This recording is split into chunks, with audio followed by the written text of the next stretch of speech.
Welcome back to the dive. It is match day 27 at the Stadio Olimpico. We have Roma facing off against Juventus this afternoon. The Sunday primetime show tonight, and it is a head-to-head in the table. Let's take a look at it right now. But first, before we dive right into it, everyone, if I could please ask you to like and subscribe to the video, get it all going.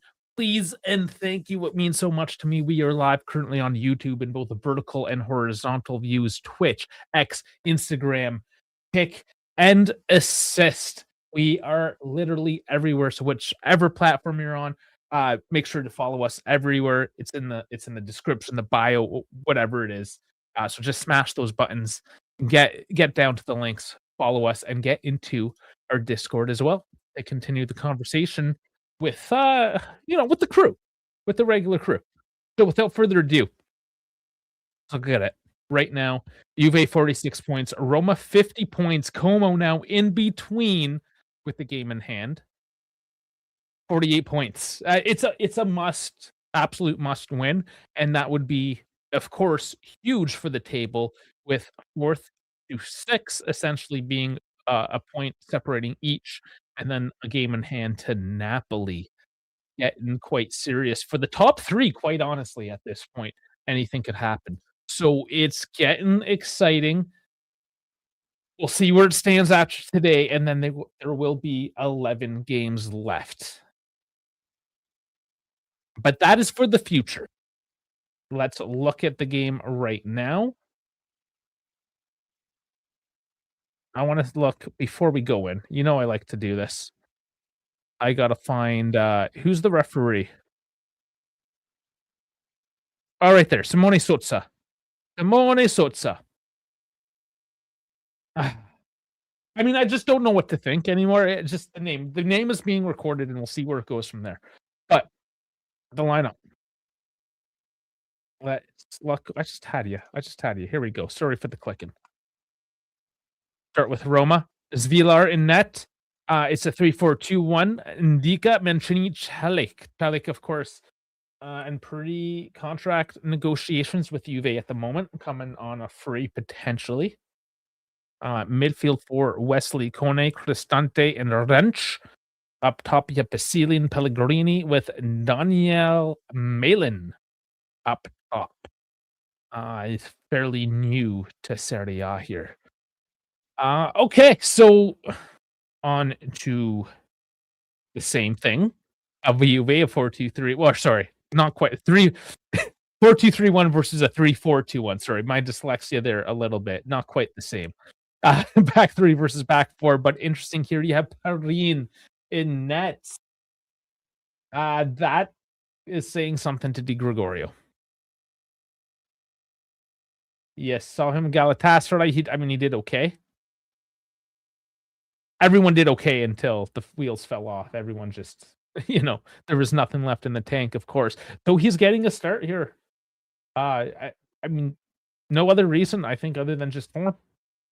I've seen no reports of Di Gregorio even being benched for any reason ahead of this game. So a bit of a surprise there right away.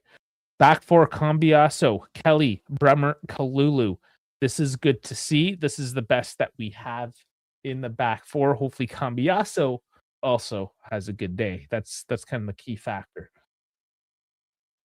Midfield, pivots, Coop Miners, Thuram. So what we have to note here is Locatelli is suspended for too many yellows. Determining factor today is no Locatelli. We have had an absolute abysmal midfield whenever there has been no Locatelli, even if it's just been for a few minute substitution. Hoop Miners, however, on decent form, at least in Europe. 2 goals in the first leg, an assist in the second. He's going to need to step up tonight. Otherwise, when we will look at the bench, the options aren't necessarily the greatest. Nothing in our depth charts is necessarily the greatest at the moment, but Let's move on to the top here. We have McKennie once again slotting in as the number 10 with Yildiz on the left and Conceição on the right with Jonathan David up top. So other than the goalkeeper question, which is honestly a toss-up, I'm not too concerned here or there. But the lack of Locatelli is going to be absolutely huge tonight. It will determine the game. Gasparini versus Spalletti. Let's look at the bench. They got keepers. They got 3 keeps on the bench. Gilardi, Dolkowski, Zemikas. As defenders, you have Angelino, El Shawari in the midfield, Arena, Zaragoza, Ventrino, and Dybala, of course, and Vaz in your attack. So a deeper bench it's a decent bench. Okay, so Pinso and Di Gregorio as our keepers. So yeah, he's healthy on the bench. Gatti as your only other defender that can come on there. Zagrova, Moretti, Kostic, Babal, Ajic, Openda, and Boga. So again, in the midfield, I know they're throwing Cabal and Kostic as a midfielder, even Zagrova. That is... no, it's Moretti. Moretti's your option. Maybe Ajic, if you get desperate. But he hasn't been the greatest, I guess. He hasn't really proven himself, shown himself to be making the first team as a regular starter here, right? So that's the concern. It's the absolute concern today is our midfield. And we'll watch and see. Hopefully, I mean, if Coop could live up to expectations, we will not have a concern.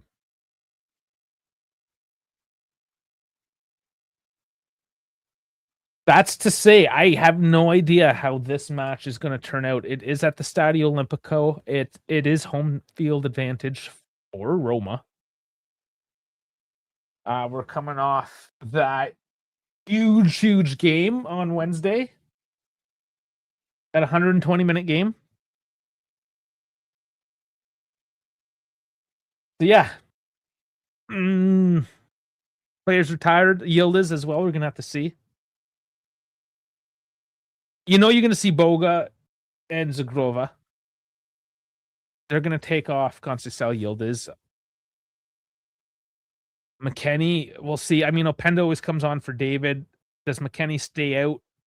You could potentially put in Moretti or Ajic. We'll have to see what happens with the midfield.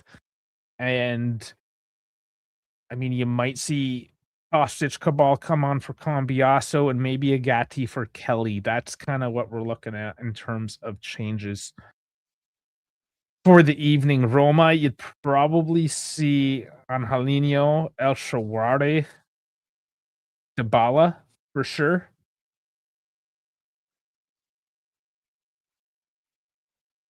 We'll see what else happens here. It's your boy Asher. 4 days is my birthday. Can I get a shout out? It's a little premature, I guess, but yeah, you can get a shout out. I haven't seen you around here before, though. Yeah, you just one of those lurkers, or you just stopping by for the first time? But yeah, there's a shout out. Happy birthday, March 5th, I guess it's gonna be. Okay, so I really don't know how to feel about this today. I've kind of come in very neutral. Almost not putting too much pressure on myself for this one, even though I have no effect on this game today. But I guess Wednesday was emotional for multiple reasons. How do you know? You said 4 days. It's March. I'm doing math. Unless you're just being a troll. I don't know now. Am I your dad? I don't know. How old are you? Maybe I could be old enough potentially be your dad, depending on how old you are. But no, you don't need to dox yourself on stream here. Yeah, guys, get in the chat. Let us know how you feel, what your predictions are. I don't know. I don't want to predict. I'm kind of forced to predict, though, aren't I? 2-2. We got Bremer. If Bremer stays healthy, that's the thing. Do we get 2 yellows? Do we get a red card? By the way, the whole 2 yellow thing, I'm going to foreshadow this a little bit. I just literally recorded a video before I went live here. I'm going to release it tomorrow. Got to edit it and all that stuff, of course. But big rule changes coming up to football in general in preparation for the World Cup in particular. But these rules will be reaching all across Europe. So stay tuned for that. It is interesting.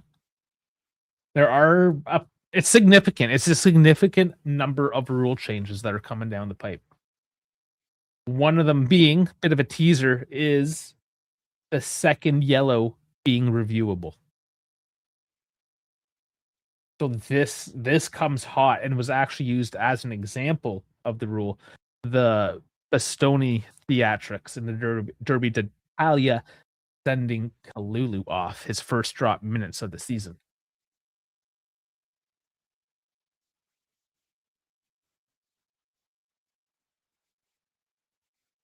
Jay Kirkman, how's it going this afternoon, my buddy? Yeah, I'd rather let this game rock. I don't know if the Gala game really means they're gonna change or just one of those ifs. Yeah, so this is actually an interesting point in that we know this game can exhibit character, most especially when they're down a man. Inter Galatasaray, there is character on this team. We just don't see it every week.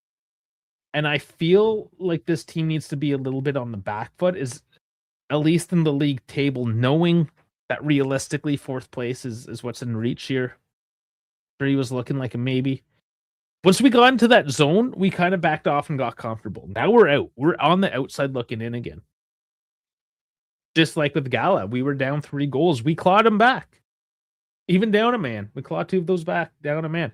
What character, which version of Juventus do we have? Because if we get the version of Juventus we saw on Wednesday,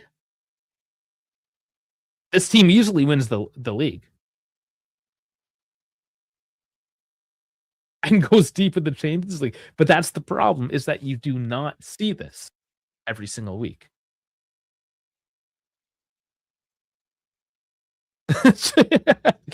I got my son in the chat. Oh man, I've only had a couple of one night stands in my life, so yeah, I don't know, man. I don't know. It would be old enough if we're talking about, because I've been married a while now. And no, I do not cheat my wife. That's bullshit. So, the kid would be old enough to be on YouTube. Let's just say that at this point.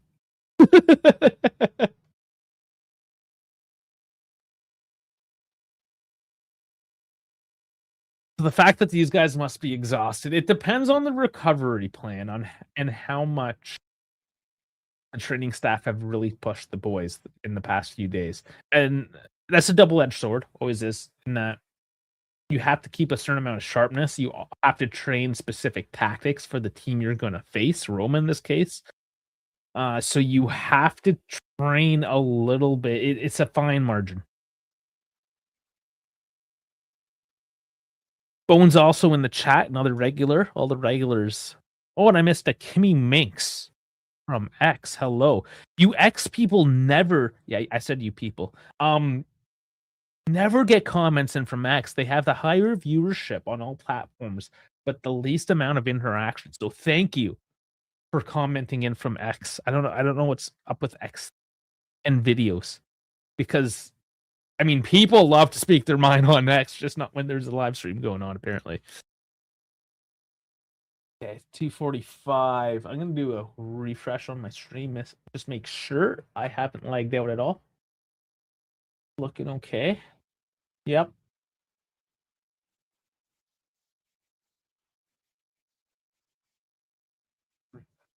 No, I'm sorry. I was just trying to pick up the chant in the stadium. I thought it was the Juve chant at first, but I'm pretty sure it's not. That would be insane to hear it. The Stadio Olimpico with Nah, so 75,000, I think it says right here. 68,530 is the full capacity, and I'm pretty sure he's full tonight. All right, we're getting this game about ready to go. German Dave should be joining us shortly as well. I will also bring up the scoreboard. I will sync that up shortly as well once we get underway. What are you doing, scoreboard? Looking all funny. Get that looking proper.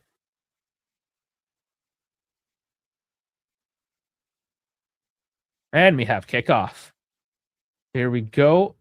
Just bear with me as I am gonna sync. They set how this thing syncs differently. I gotta figure that out now too.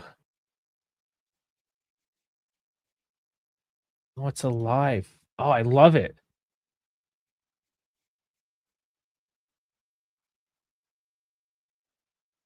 Okay, and yeah, it is synced up. Perfect.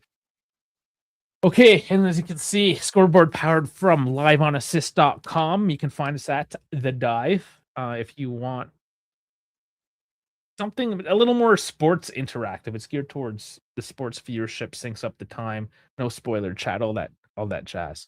Who else with Dahl coming in? Welcome, Dahl and Dirty Para. Saying have a nice match, everyone. Well, thank you. All right, let's focus in. A minute already gone here, and we have Yildiz currently scooping it in, headed away. Was towards McKenny. Decent shape, didn't make it. Coop here, heading it back to danger.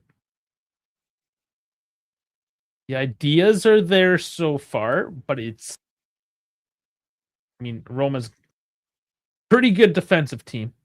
It's going to be a tough one.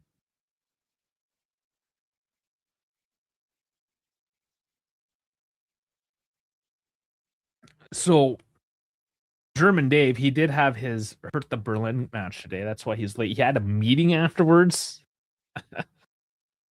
on a Sunday.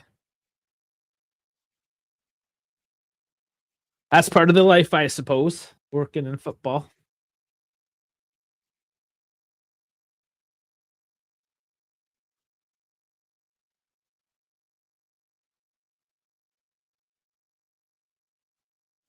Pellegrini, that's, I know they focused on him here on the TV, but always dangerous. He's one of the Roma players I actually do like.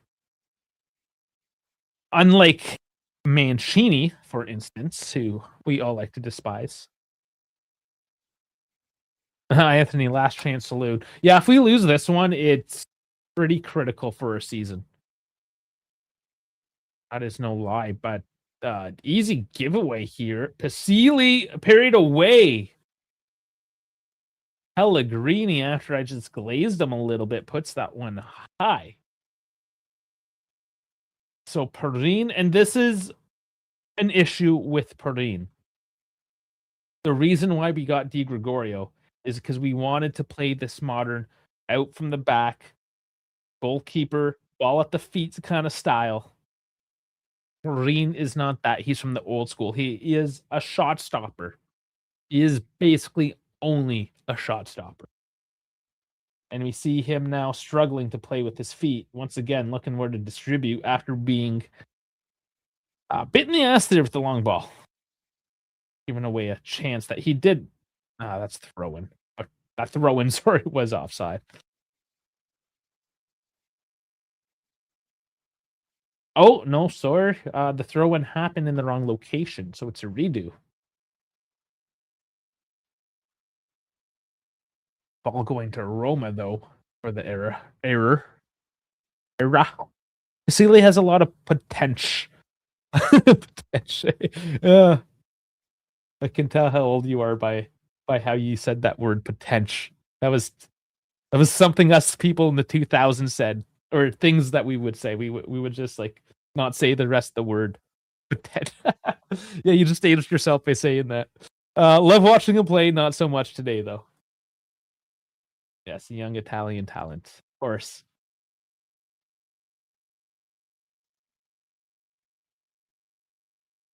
Unless was that intentional the way you said it?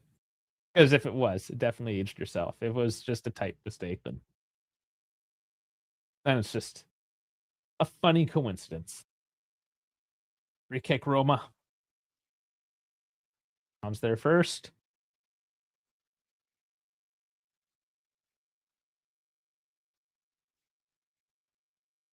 Cambiaso's looking for a clean game today, I would say.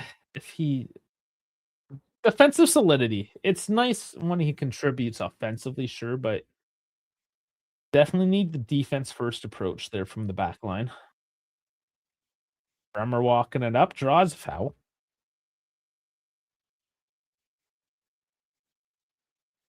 But Daniel Malin, he's one of those young kids that FIFA glazes a lot, and then kind of tapers out. I remember I had him as my striker. He's one of those guys you get up to 98 on FIFA. Didn't quite work out that way, but it will be interesting to see how he does here in the Italian league. If anything changes, if he can find some more consistency.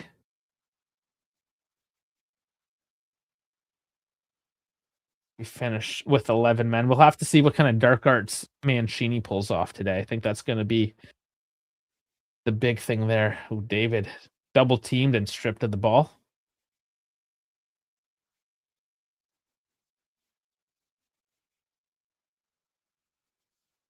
Yes, that's where he was from originally, Dortmund there.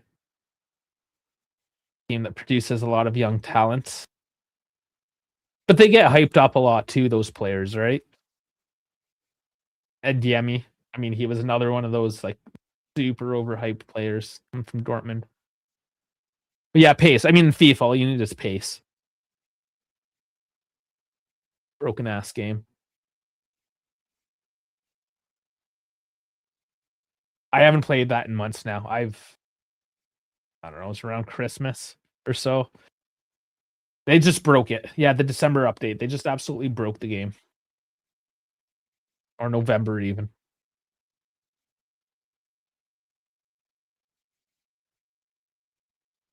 And Cheney should get a bigger mask so I don't have to look at him.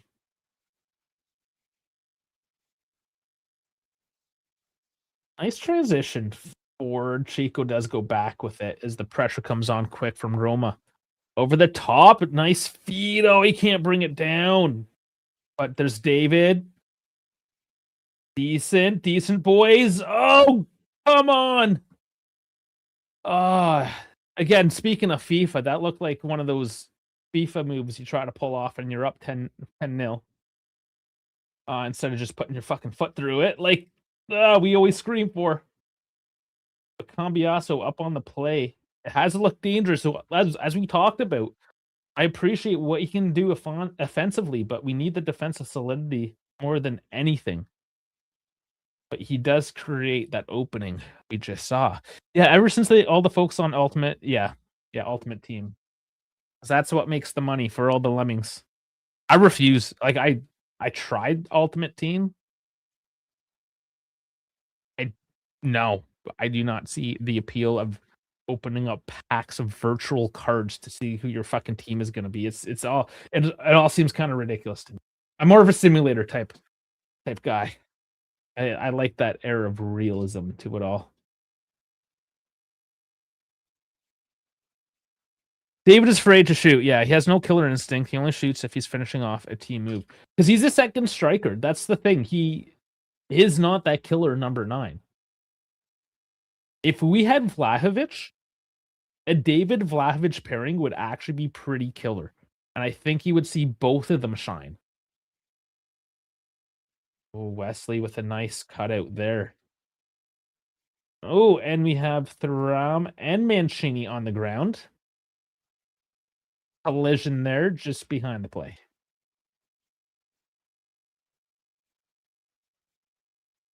And Thuram looks like he's hurt. He's definitely showing pain. Mancini, I can never tell. They just ran into each other.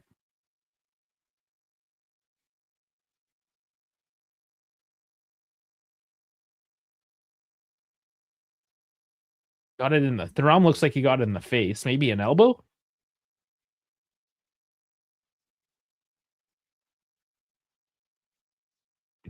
Not quite sure. All right.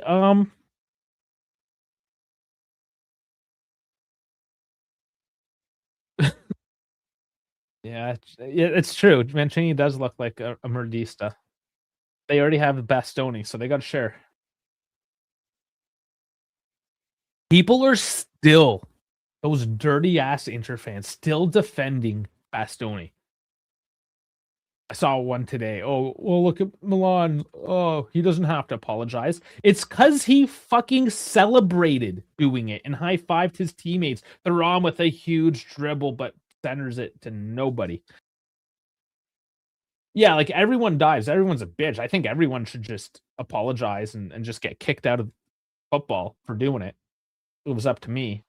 But yeah, when you start celebrating it, absolutely. Absolutely, you are putting yourself elevated on that piling heap of shit. Trying to like, oh well, Milan, you know, player doping Milan, Bastoni. Why does he have to apologize? Because he's a piece of shit that celebrated it. Fuck, how hard is that to figure out? Kalulu, though, oh, you just stopped yourself up. You had four options. Chico, of course, from downtown, puts it up in the second sector. If it could even make it past the running track in the Stadio Olimpico. Fans are a mile away.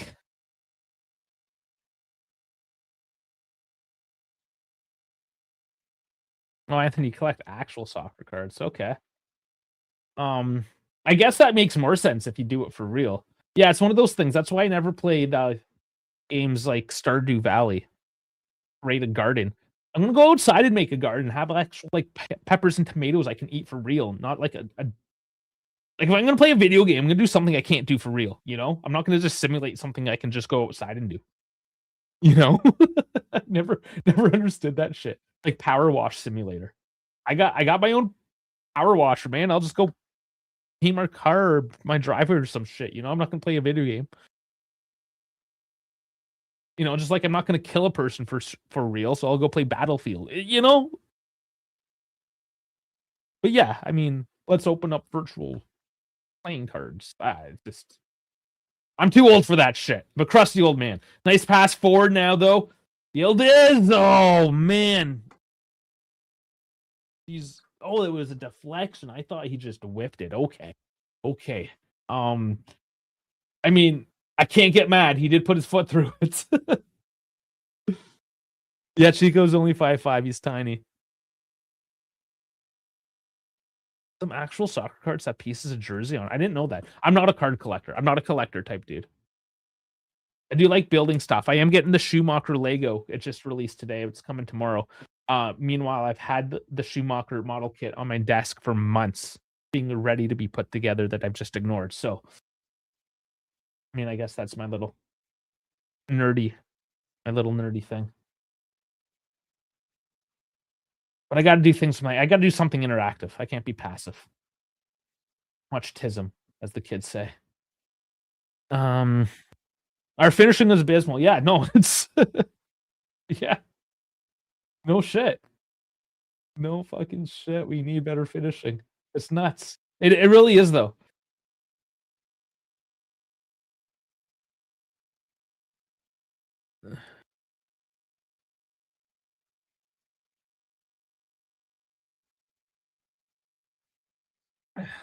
Oh man, I totally forgot today too. I kept on meaning to watch. It was the first race of IndyCar today, and I don't follow IndyCar, but I figured, well, I might as well.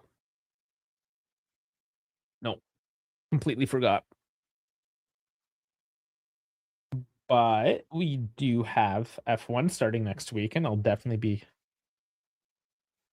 well. The time zone. I didn't even check when that Melbourne race starts. Hopefully, it's a good time. Field is dribbling up. David Cambiaso. Oh, it's just poked away. And was it offside?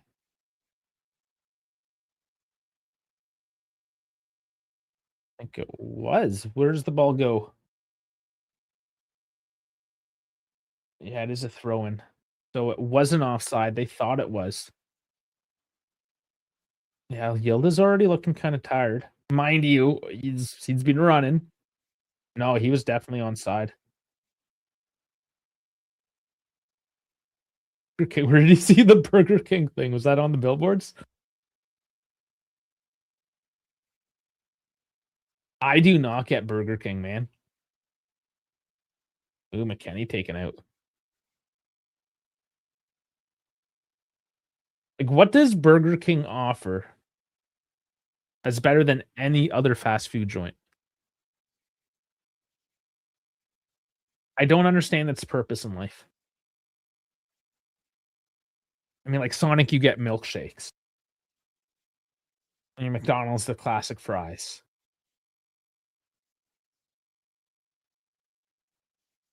Newcastle, you get sliders. I don't know. It just seems like what's Burger King doing? The Whopper is just a Walmart branded Big Mac, though. Really, like the meat is even the same. I don't know. I just don't know its purpose.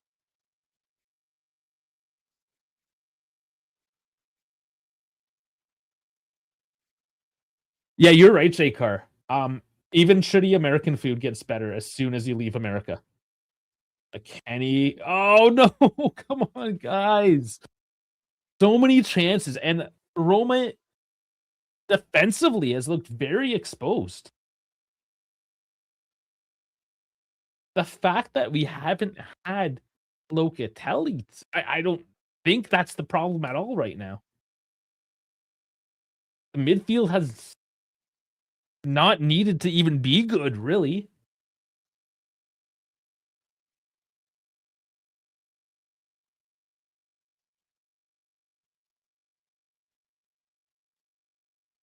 Oh, and I just got the notification that my Michael Schumacher Lego has been shipped.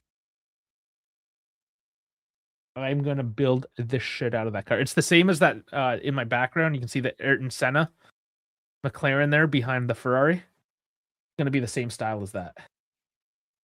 Icons, they call it. Gonna come with the cool pedestal. I'll have to buy the light kit and all that shit too. I can't wait. Roma midfield is not existing right now. Yeah, exactly, Anthony. Like, so the fact that Coop is on the pitch does not even matter.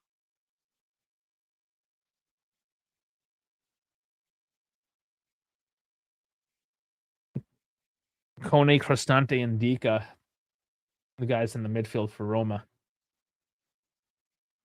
How big is the set?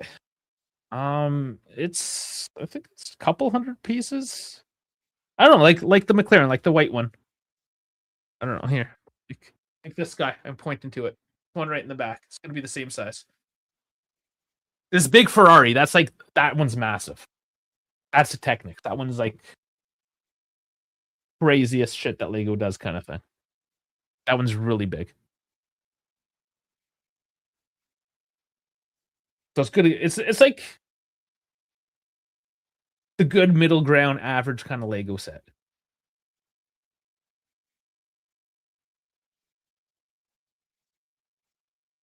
And I hadn't touched Lego in years. Now since this F1 stuff, I've kind of nerded out on it too. Now, speaking of Roma's midfield, they are trying to work it right now.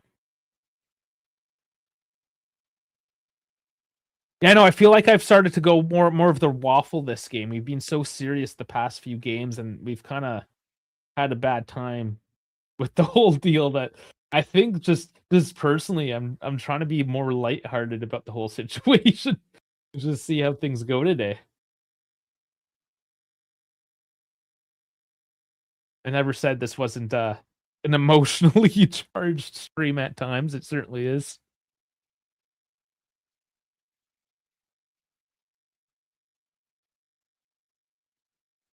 Oh, you got the Game Boy Lego. Yeah, that's cool. I saw somebody build an actual Game Boy into the Lego set. Yes, it is expensive. If you don't care, you can get all the knockoffs off Temu and shit. Ooh, nice feed there for Roma. Juve doing well to track back though. There's Cambiasso.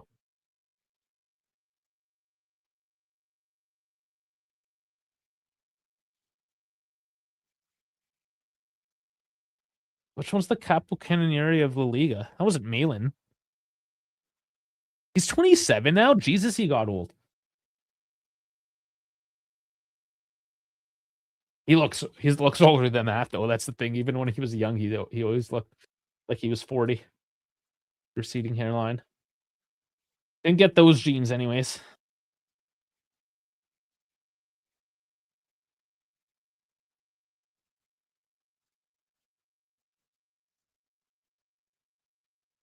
Chico go for a run and gets tripped up. Lots of energy used there. Oof. Oh, now that's a foul? I don't know about that. Wesley putting on a bit of a shift. Yeah, he is a bit of a shit right now. Getting in there, getting in the way, doing a good job there on the left. Wearing the captain's armband as well. Interesting enough. Should be Cristante, no? Did I see that wrong? Yeah, okay, it is Cristante. I must have seen. Yeah, they have a blue badge on their. It's Cristante. Never mind me.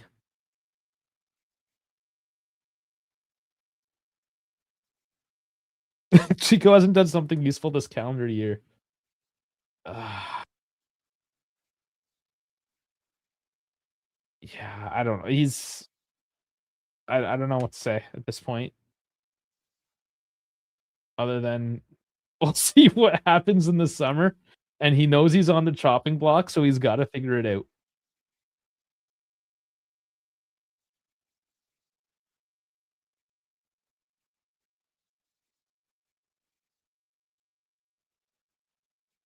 Maradona was also on cocaine, so I don't think his diving was his face into the glass tabletop.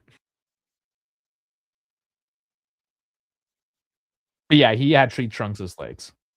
He was a thick boy.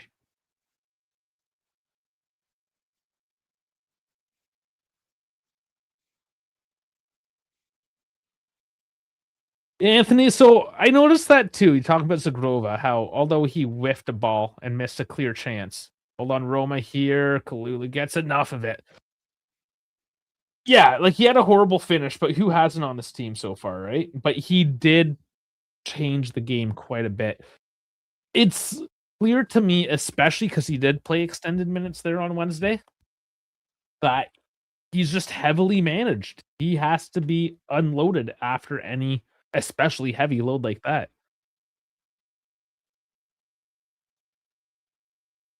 Is he playing through pain? I don't know. We haven't figured out Milik after 3 years, so we really have no idea what's kind of going on behind the scenes there.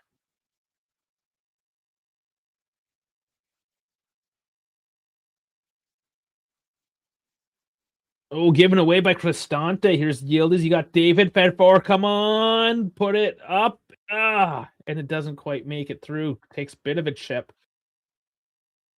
It's still Juve. Cambiaso. Ooh, please tell me that was a deflection. No, that was not.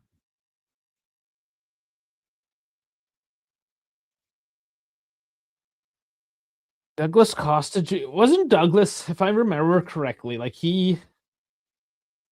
once he got injured, then he was always injured. I guess that same with Zagrova. He was just a bit younger, maybe, than when Costa did it. But yeah, I mean that happens. Once you get the injury, it's just you always get injured.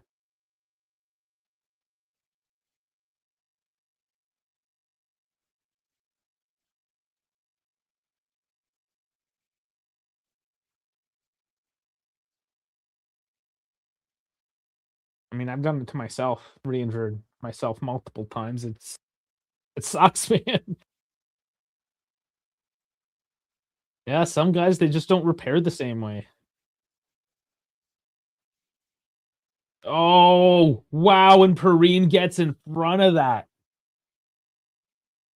Roma kind of just force a pass down deep out of nowhere. Malin comes charging forward, but it does look like Perrine takes a piece in the face, and he is now down. Oh, just nicely headed down to Malin there. Mancini getting the head. I mean that was good. Mancini pinching up there.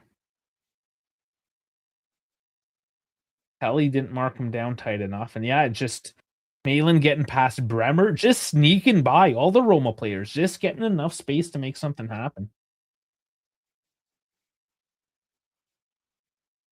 I don't know how much though Perrine took.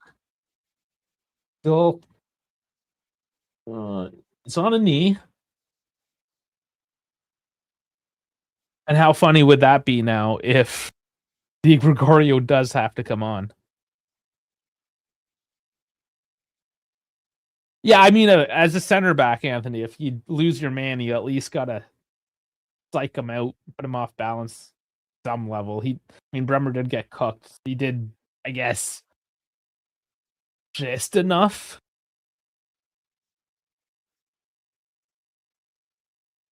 Here's the corner.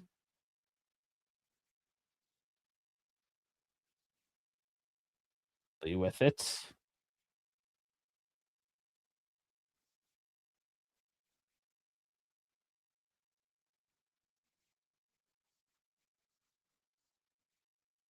Ball back in for Roma.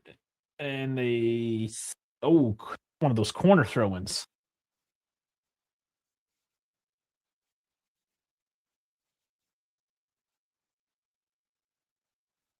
I don't know, my stream is fuzzy today. I just forced it into 1080 to see if it makes a difference, but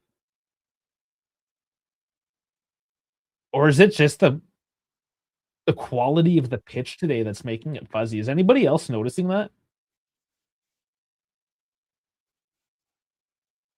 It could be too because it's the Olimpico that the cameras are that much farther away, so when they zoom in, it's just that much lower quality. Ooh, another dangerous ball in. There's Bremer again.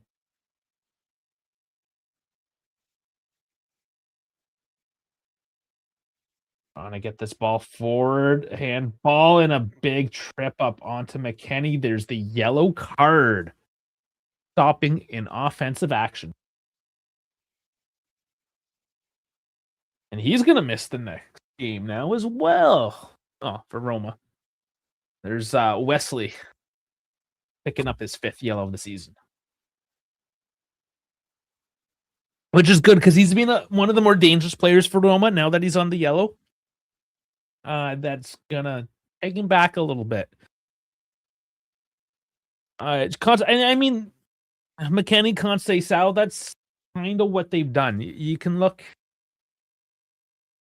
behind the stats, let's say, with Chico, and he has created enough of that jeopardy to create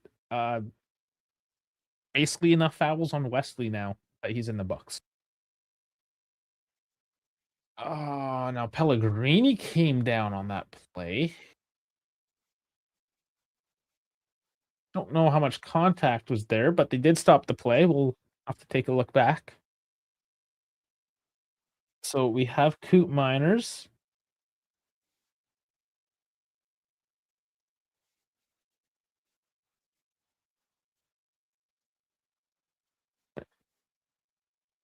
Okay, I don't think that was definitely not the injury because that was Castrante and Coop Miners just trying to foul off each other. Nothing happened there, but Pellegrini, I'm not quite sure what happened. Ball does go to Roma.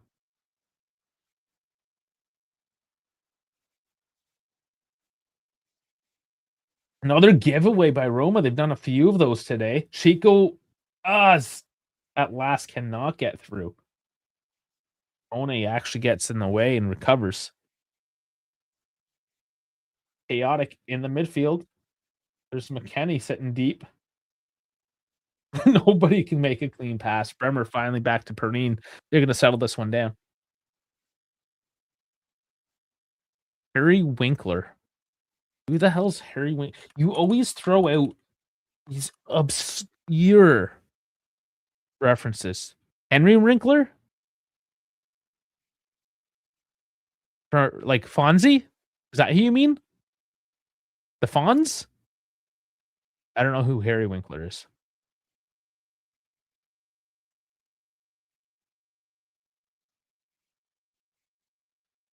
Oh, you did say Henry. I saw Harry. Sorry. Okay, Henry. I did read it wrong. My bad. Okay, the Fonz. Do you think he looks? I mean, his hair a little bit, I suppose. I wouldn't have made that connection though.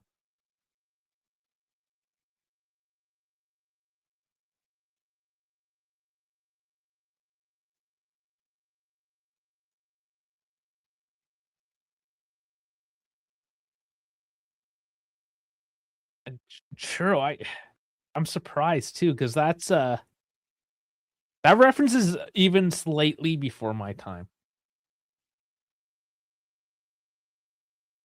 I mean, my dad would have been watching the reruns. Oh, I guess when I was still sucking my thumb, I would have still been on something like that.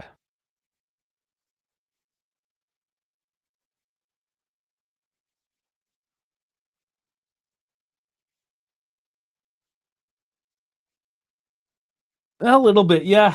I gave a quick flash. I got a picture of him up on screen. A little bit. I'll give you that. Not completely off.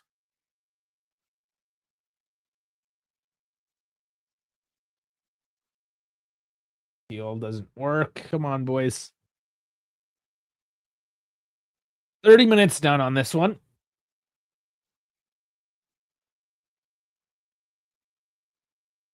They really should punish Roma this first half because you never know what you get the second half. Definitely need to start capitalizing on something here.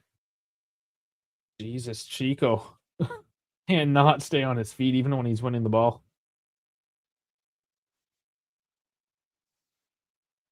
Gets a throw-in.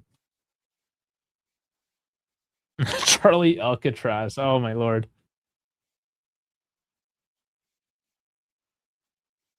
That was such a weird transfer. That was out of my memory, too. Like, obviously, I remember it happened, but my lord, it's not something you think about regularly.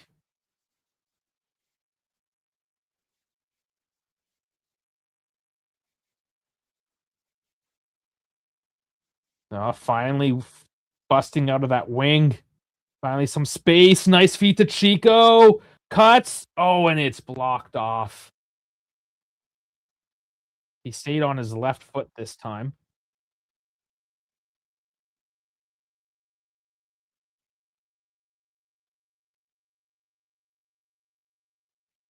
Hoop with it.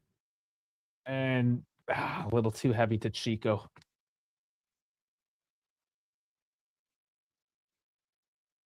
So it's been a while, but another look now for Juve. Ooh, Wesley. That was a close one, too, being on a yellow. He got lucky not to make more contact on Yildiz there.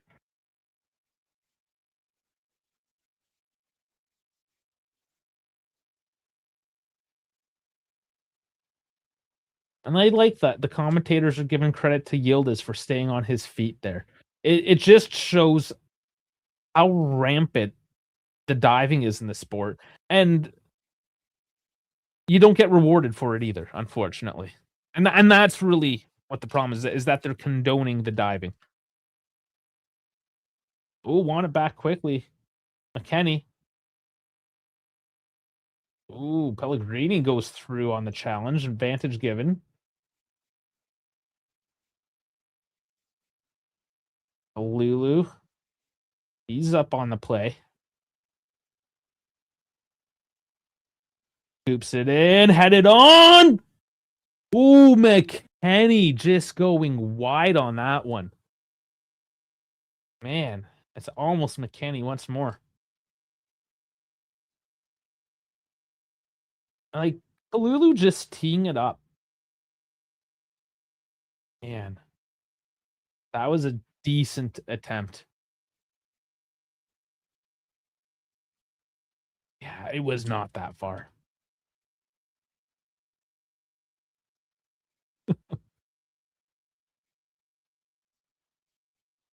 Yeah, this is the story of the season. Even when we have all the chances, we cannot finish. Max isn't really a big black rocket kind of shooter. He's not the most technical player in general. He just works hard and gets himself in a good position, and like he's good enough that he makes it happen.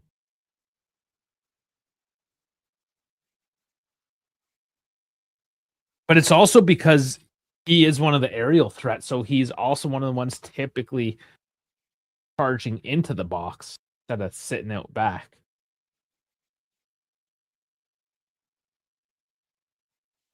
Oh, Yildiz with another bad pass. I mean, he does that a couple times a game. Just completely miscues a pass. That boy needs a break, though. Man, I wish we could afford to bench him for a game. If we had, Timothy Weah, he was good for a BBR.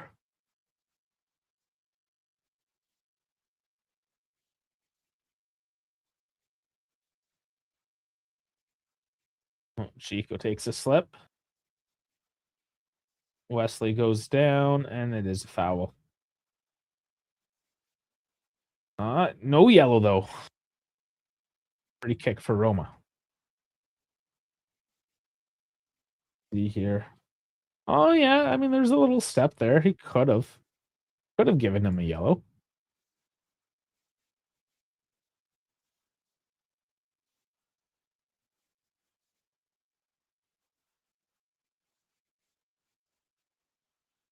And Biaso read that play well, puts enough pressure on, but Frost still gets through the header high, and Roma missing all their chances as well when they come.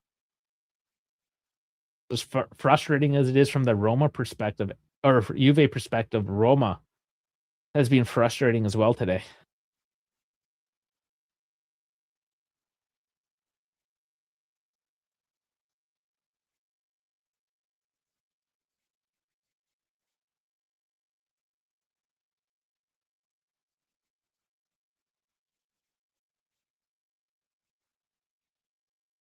Juve starting this slow, Roma with the press.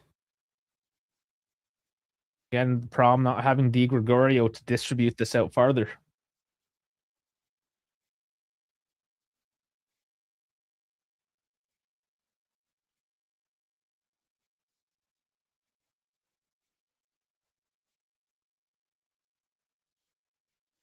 Until it's the end of the half now. Here's kind of take their time to get things moving. Those new rules I alluded to, it should help speed those little stoppages and play up.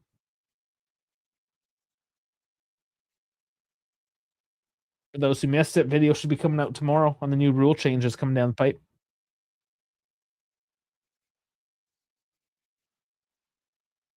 Ooh, that go off Kelly's hand? They don't call it.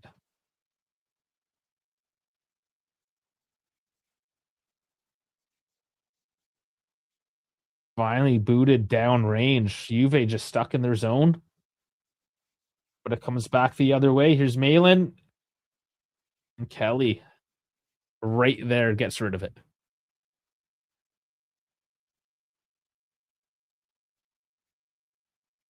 Will be a corner, though. Pellegrini going to tee this one up. Yes, that stupid whiz advertisement that they have on Roma's shirt there.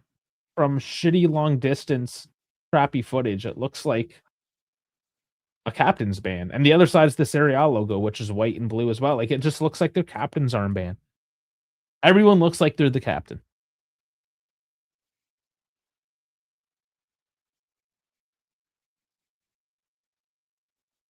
The new rules do look like a net positive. But again, it's always going to be how they're implemented.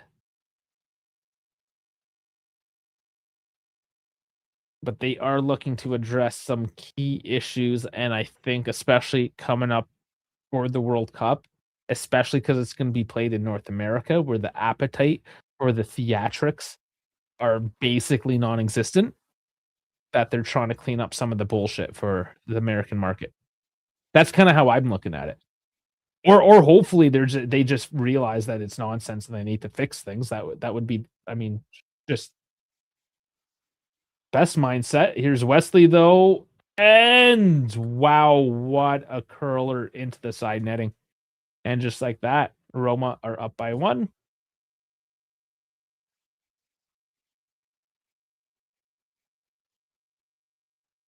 I mean, we cannot shoot like that. Where has our shots like that disappeared to? He was just given a little bit of space out wide and just, I don't know, fucking, yeah, Prime Del Piero just showed up there. Spalletti throwing up his hand in the air. Yeah, just not winning the battles in the midfield. And Spacili, I mean, that was a pretty easy pass. Perdine even got some fingers on it, just touched it. Yeah, he's certainly got his fingers on it.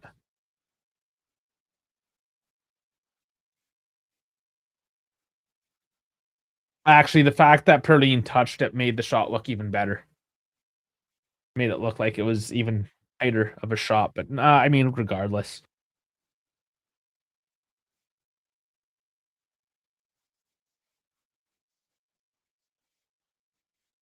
And that's the thing, like, we've won a lot of those battles so far this half. We have looked better. But I mean, there's finishing for you. Tony just like fell down there, man.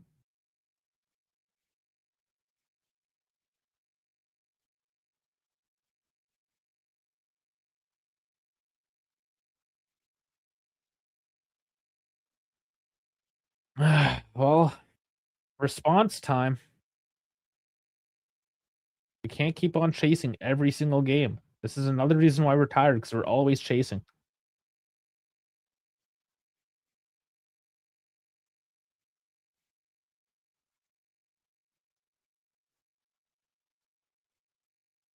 Ridiculous.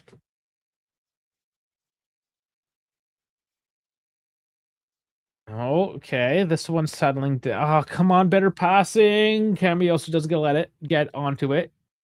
Not the most clean, but long dump in off the chest of David. Hoop gets blocked out. Bremer tries to pinch up, doesn't work. Cristante, Malin, they got Wesley out there.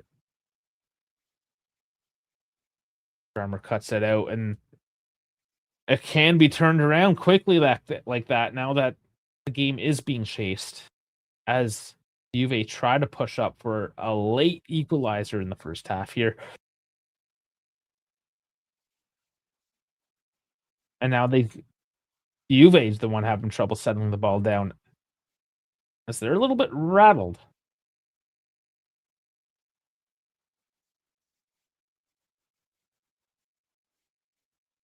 Now they're just booting the ball forward. Yeah.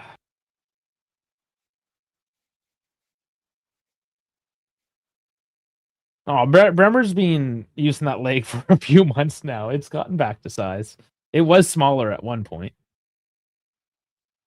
You can build that muscle pretty quick.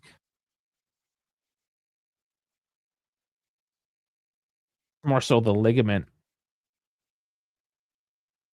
That never goes back 100%.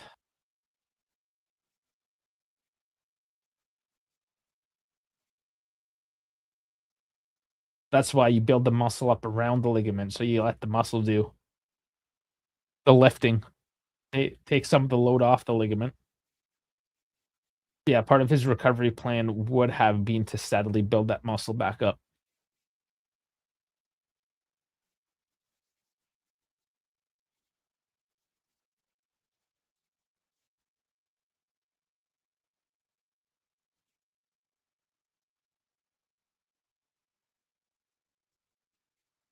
Juve still with the ball.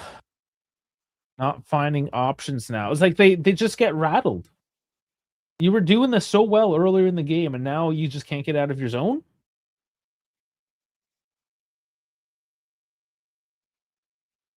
Oh my god. Yeah, let that play. He just fell down. That was bullshit. Yildiz loses his footing, but goes to David. He takes the shot, and it goes over the bar. Bit of a longer range now. He probably could have taken his time. But yeah, this pitch here at the Stadio Olimpico is so trash. And it wasn't the shittiest shot in the world, but he had the time and space to at least get it on net.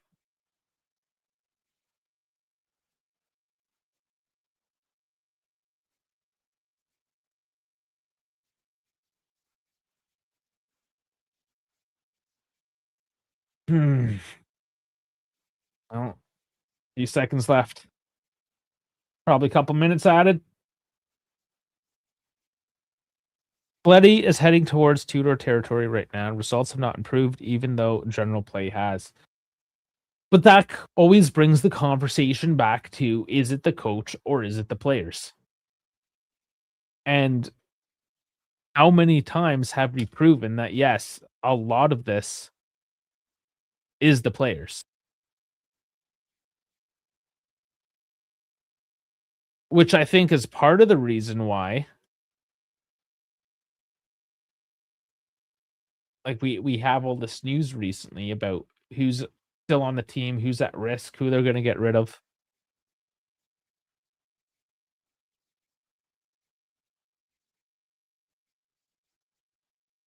And there are talks of Spalletti renewing sometime this month. So here's the thing, you're not getting a better coach. Okay, I shouldn't say that. There were a few better options. Maresca could be on the table. There might be a Conte. There might even be an Allegri. Those are all maybes. But all of them you need to build around. And that's it. They are finishing off the half here. They only added one.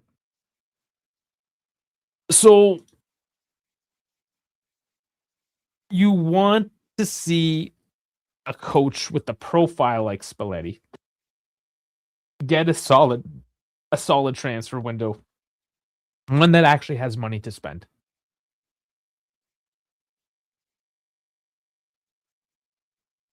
Yeah, it's I'm not on the fire the coach point right now. The system's working. Everything for the most part is working okay. But we're getting fucked a lot by the officiating. A lot of calls have gone our way in just the past month. And I'm not gonna go on, oh, they're always out for Juve, whatever. No, it's just it has been a bad month against some key teams, some key games.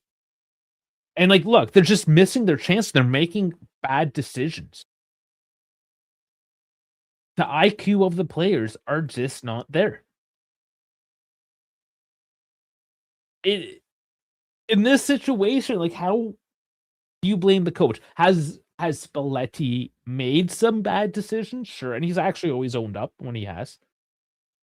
Sometimes they're out of desperation. Sometimes he's legitimately just trying to rotate the squad, save the legs of Yildiz here and there, and it just doesn't work out because the team lacks an overall depth to be able to sit a Locatelli or even a Kalulu, unless he gets a red card. But like, it's difficult. It's definitely a difficult one.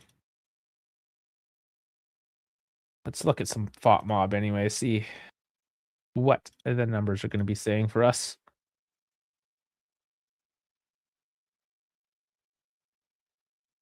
Yeah, oh, Vasily got an 8. Wow. They rack discipline. Yeah. Oh, man. Chico needs to be subbed. Yeah. But you're just going to have Chico point oh. It's just Zagrova's another Chico. They're the same. Zagrova did have a game last time out, though.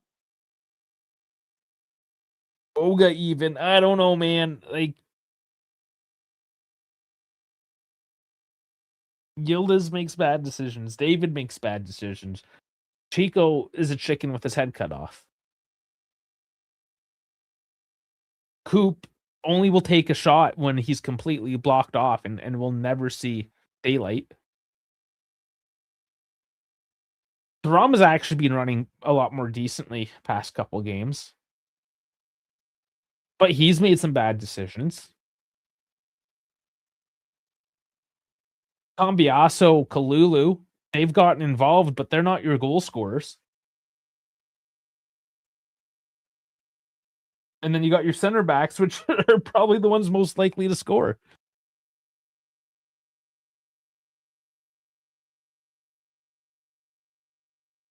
It's what do we do? I mean, we can look at the numbers all we want. Everyone's 6-ish, around the 6s there for Juve. They've been there, but they haven't done enough. Of course they're at 6s. They haven't played bad, but they haven't converted.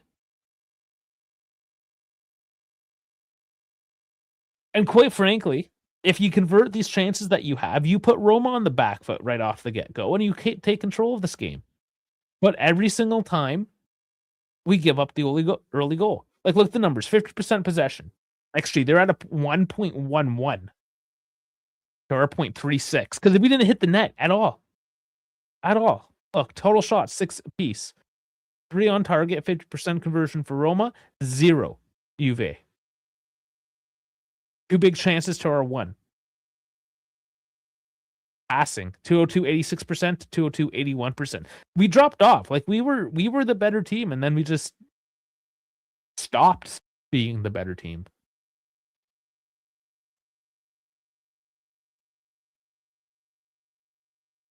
And this goes back to the original question I posed at the beginning of this stream today, is that, do we see the team that can beat anybody? Do we see the team that we saw on Wednesday, the team we saw at the Derby? Or do we see the other version of Juve, which is just the lackluster, don't really give a fuck, I don't know, just here to collect a paycheck?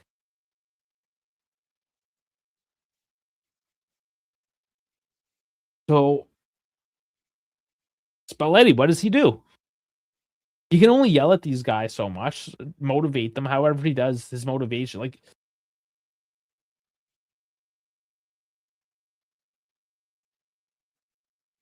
I'm running out of things, like excuses, reasons.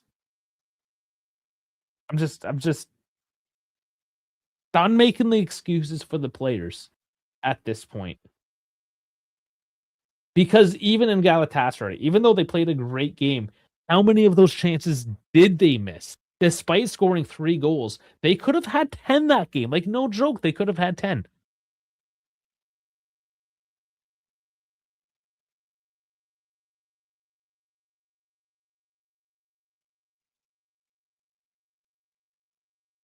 I don't know. Running on empty, though. Like, are they, though? I know it's a long stretch, but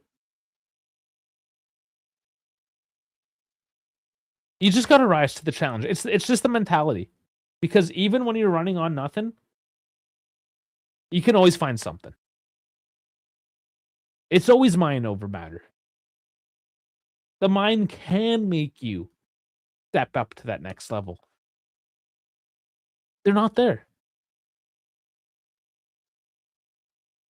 I mean, as it stands, we're just like, Atalanta is coming up on our ass at this point. We're sitting in the Conference League. Balkan Tour. They need the response. Like, they need a response at the very least to tie this up. That is the minimum result today. Otherwise, I mean, yeah, we're talking about the Balkan League again. This has been happening to this team. Like, you know how we always made fun of every other team? Oh, Napoli, they're gonna, they play good until Christmas time, then they shit the bed. That's us now.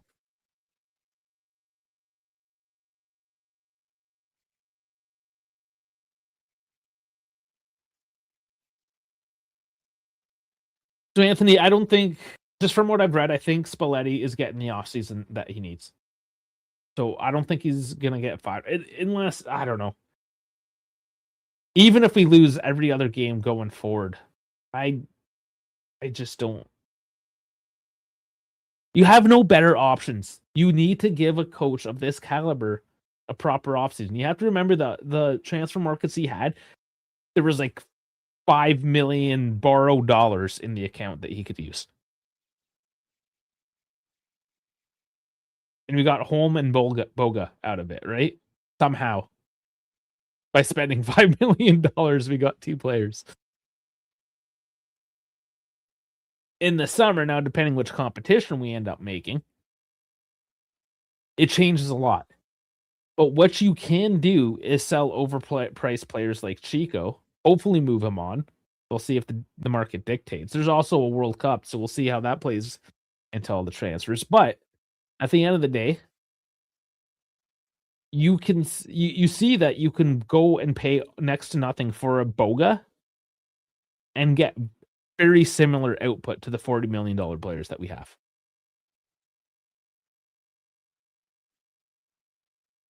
Is it going to be great? No, but we can, and it will finally be a chance, an excuse for the team if we don't make Champions League to offload all these onerous contracts. Because right now, who's earning their paycheck? Bremer, Kalulu for sure.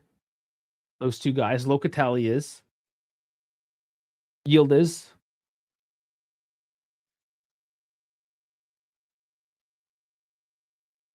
I mean, let's look at the lineup here.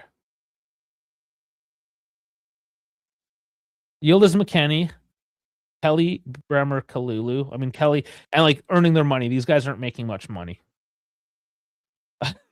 You know?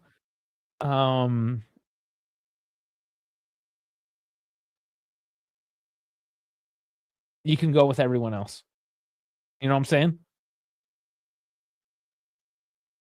I pulled out 4 players that are earning their keep. And other ones like Kostic are so cheap that whatever, sure. Keep them around if you need some depth because it costs nothing. But otherwise, in terms of first team players, 4 of them with a couple more in the fringes with like a Thuram and Cambiaso. That's not great.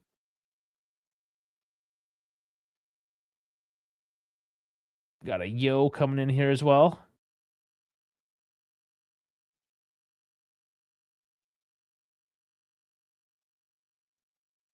Chico's brainless speedster with good dribbling abilities. Yeah, brainless. Again, IQ. It's all IQ, right?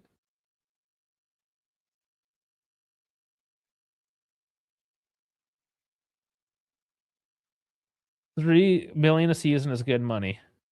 From which perspective? It depends on which player. Which player are we talking about? Because we do have a higher wage bill. We do overpay players on Juve, right? Which is why when you get a Boga in, for instance, you are getting what you pay for. For Chico, yeah, is Chico overall probably better than Boga? Yeah, but are you getting what you pay for? Not really. The price to performance. And that's how you have to balance out a team. Yeah, you need a couple of those key players. So any player. So $3 million, right? Okay, so we're looking to give McKennie $4 million. Is that worth it? $4 million for McKennie? As it isn't for like a Kelly, for instance. I would say that's even a lot with Chico with what he's doing. David's getting more than that because of the free transfer, getting paid a lot. So you have to look at the full package essentially, right? How much the team paid, and then how much they're continuing to pay with wages and bonus and all that nonsense. This is going to be an ongoing discussion. It's way too early to really lock down anything concrete. I mean, for all we know, Boot Miners does magically unlock and becomes the player we all want, and then our discussion changes. I mean, hypothetically, I don't believe that is going to happen.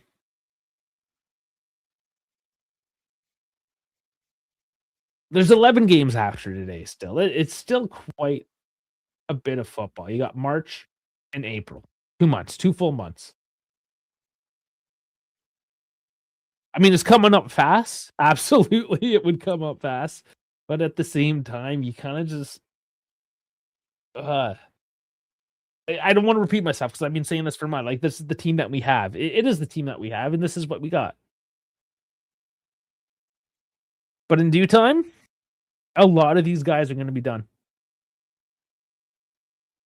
In Cambiaso, apparently, he's getting some nice offers. Some solid looks from big teams.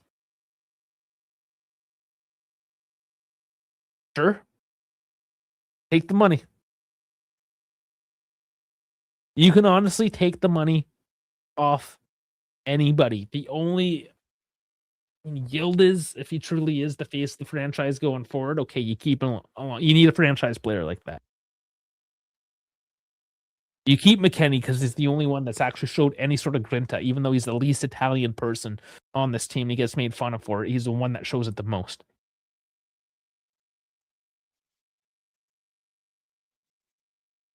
Everyone else can be gone.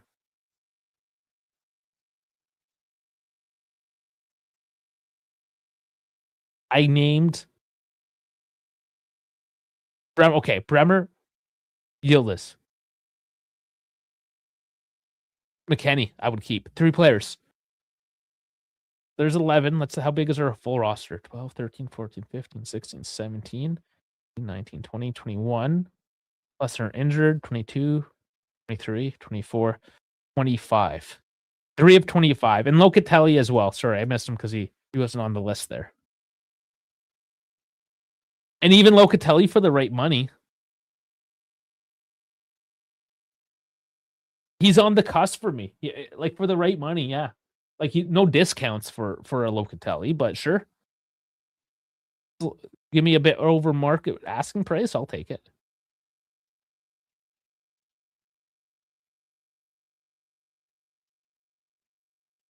Mm-hmm. Heavy conversations. Okay. I'm gonna take a quick pee break before we get going here. I'll be right back within a minute. Try not to miss the kickoff.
Okay, and I missed I missed 4 seconds. Not so bad.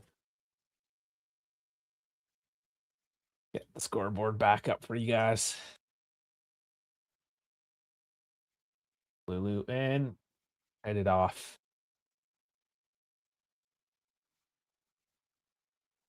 Okay, gotta make a quick adjustment on the time. I'm quite a little bit off.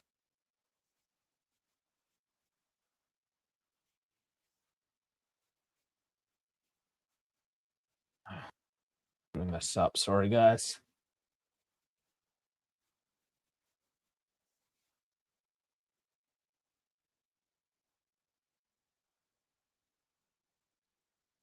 Oh, I'm having trouble syncing it. My apologies.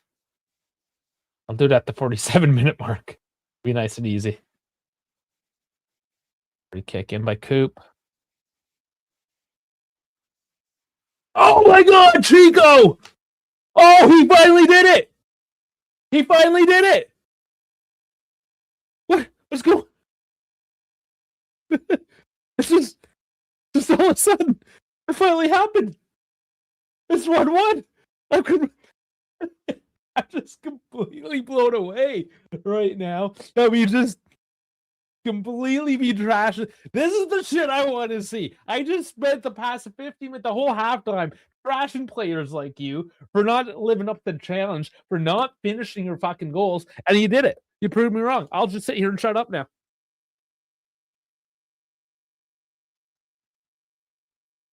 And of course, my sync isn't going to work. It's all messed up right now. Oh, my Lord.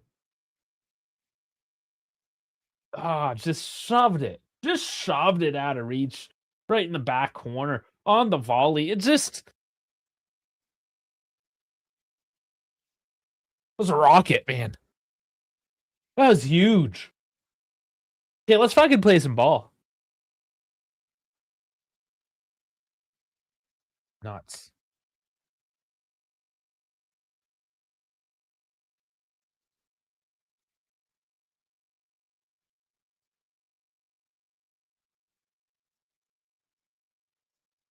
Still trying to get this thing to work properly. Let's see. No, it is not working.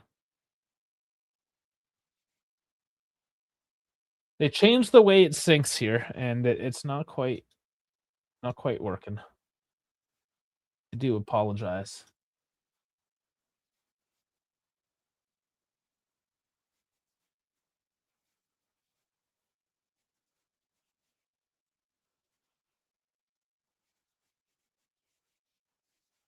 Okay, did I get it? Yes. Okay, I finally got it. Sorry about that. Only about half a second off now. Good enough. All right, 1-1. Let's go. Little technical difficulties to start the second.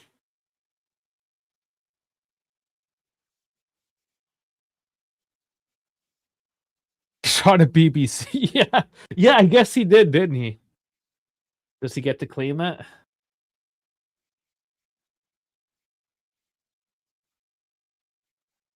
So we take the momentum now. The only thing better than scoring late into the first half like Roma did is scoring early into the second.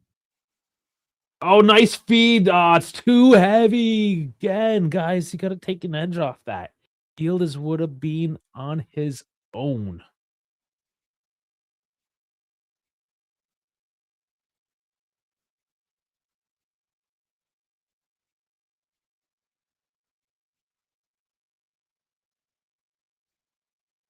Like, has this guy not been commentating Juve every single week? He's like, oh, I think as soon as, you know, Roma loses the ball, they try to cut, cut them out and do a long ball.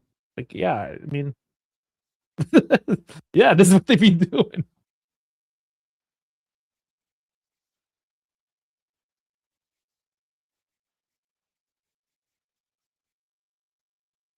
Okay, Roma has some changes stacked up right now.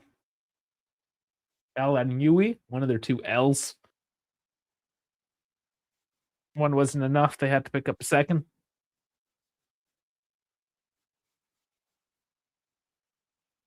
Oh, nice steal. There's Kalulu. He's a little too slow. Yeah, he slows up and lets it Deco take it, but now Roma's back in the shape. That's okay. Juve with the ball. And oh, it doesn't drop quite nicely there for David. Almost a miscue. I'm more edge of my seat now. Still anxious. I did predict a 2-2. I just never like when it does happen when we go down. My God, Yildiz just puts it wide. I was ready. I was getting ready to celebrate, just like on the midweek there. I was getting ready to celebrate. So close. Yildiz, and somebody had said it earlier just before I went to take my pee break. But he hasn't done shit since his contract. He's missed everything. Oh man.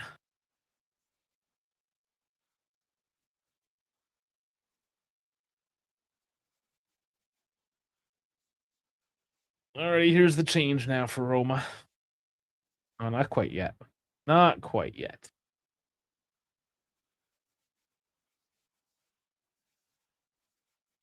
Oh, it's clean in the midfield. Roma come away with it, and Bremer, big tackle, and gives it away.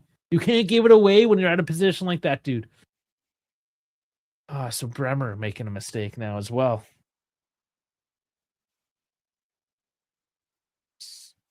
Ellie, last chance, takes out Malin shot or a corner.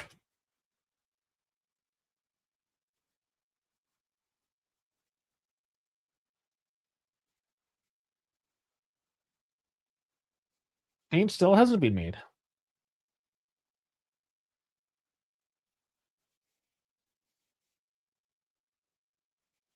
A greenie, and it's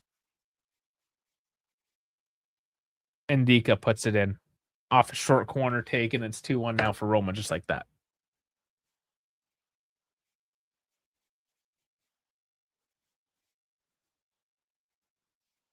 Just like that. My fuck. My 2-2 prediction, I guess, is still on the board.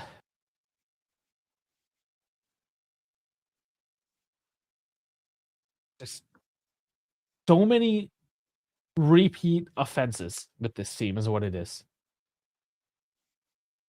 Another set play that they just failed to defend. I'm waiting for the replay here to take a closer look. Just to, how did he find it? And all that, like, did Cambiasso lose his mark? Yeah, Cambiasso. Cambiasso lost his mark is what it was. Just got in behind him somehow.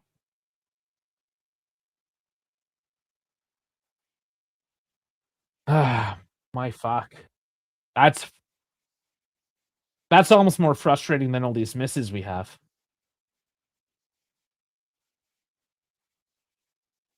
And again, our defensive record is just completely blown apart.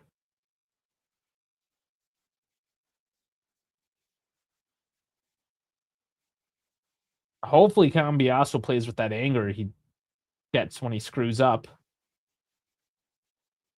It wasn't like a clear screw up. I hope he realizes it was his fault, though.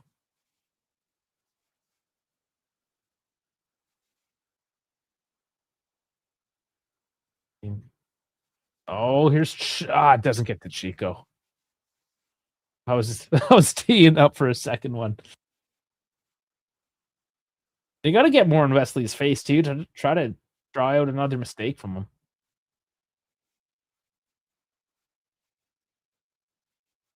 I mean, you don't dive and celebrate a second yellow, but you can certainly try to force the matter a little bit.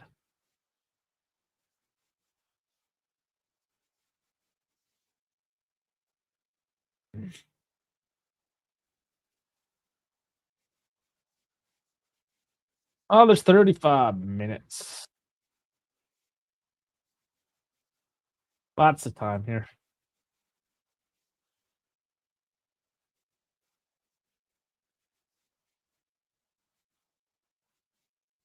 So I would like, as it stands, we concede too many goals. If we actually finished our chances, we can totally be like a Man City and just win 4-3 every single game, you know? But clearly, that's not a thing that's happening.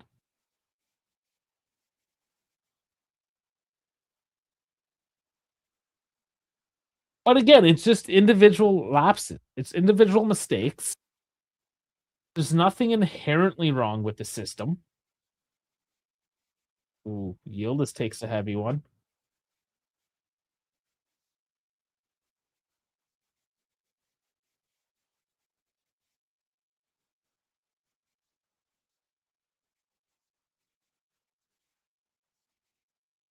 Look at this once more. Oh yeah, there's a bit of follow through on the shin.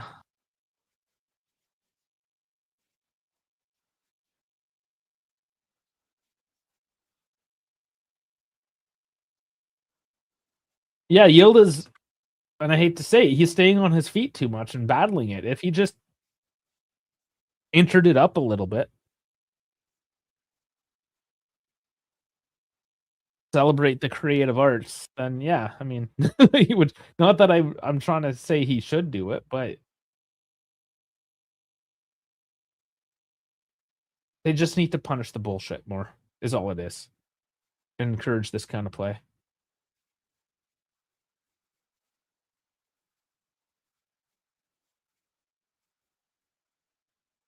So with the new rules,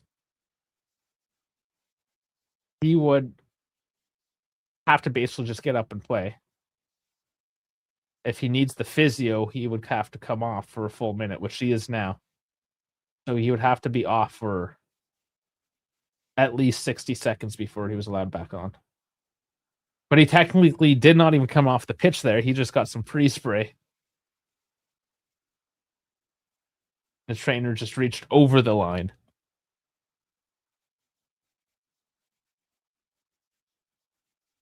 But yeah, overused and abused.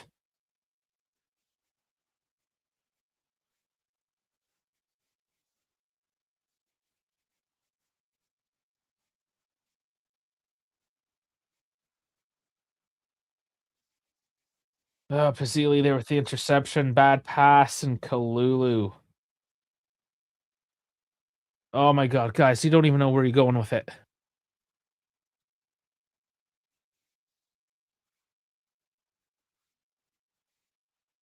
Certainly frustrating to watch them at the moment. They can't settle the ball. They're playing with fear.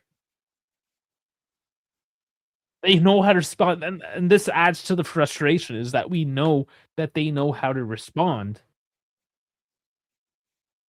but they're choosing not to, at least collectively as a team.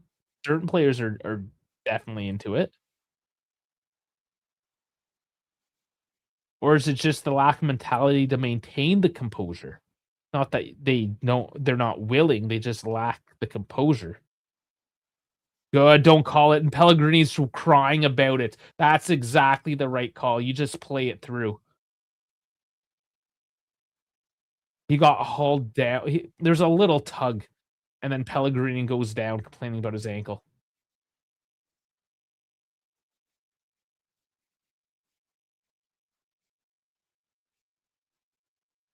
I mean, he might have dragged his foot. If anything, he did it to himself. That's a definite play on. Good call. McKennie's at least almost. He tried early on. He was good. It is true. He is tapered off heavily, but early on, he had that very, very close chance.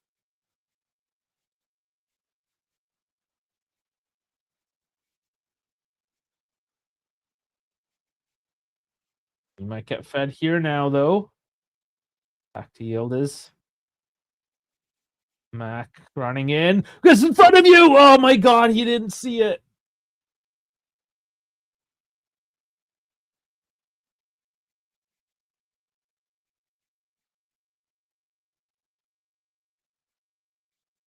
He just looked the wrong way. The ball got behind him. Man. Nice little pass by Yildiz, too. Yeah, there we go. They're letting them play. What I like to see.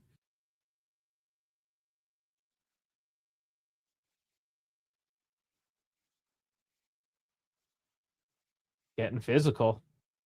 Maybe that's what they need. Play it like hockey. Yeah, you just throw in a couple big hits, get the crowd back into it, get the momentum going.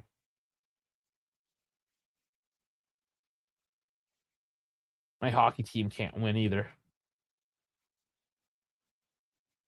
See how Ferrari start the season this year.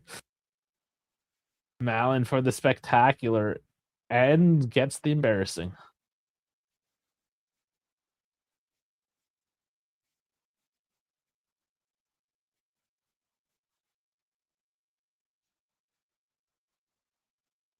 And kind of kicks Kalulu on the follow through with that. Jonathan David's taking a seat, and it's Boga. So does that put McKennie as a 9 and Yildiz as a 10? But David has been quiet again. They all look good early in the first half. Even David had a couple little looks, but not going the distance. And maybe it is part of the fatigue. I'm sure that's a factor. But I'm running out of excuses to give these guys. So I don't want to use that excuse.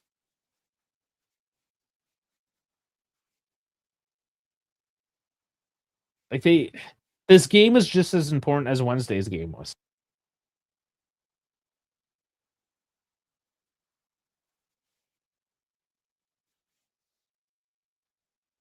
Yeah, Yildiz is playing the 10 role.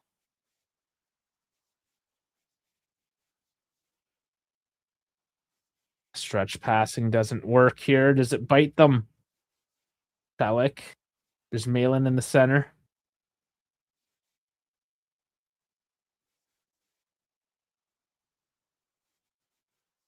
Ooh, Chelik, bad delivery.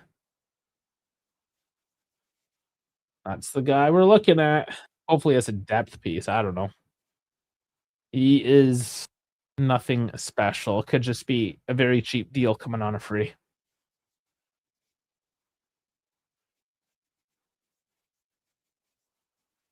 Cambiaso, yeah, overcommitted there. Got lucky. Kenny finding Chico on the right. Oh, and he slips the stupid pitch. It's not even wet out. This pitch is so bad. Like, you can see it from the camera how patched up it is. It's bad. We all know it. How many ECLs has it taken? We all know it's a bad pitch, but shouldn't be this horrible.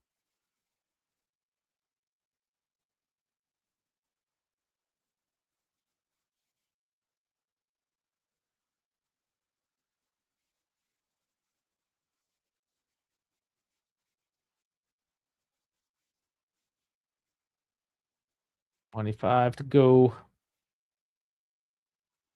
Long ball. Perrine has to charge that. He doesn't, and he waits too long, and it's 3-1.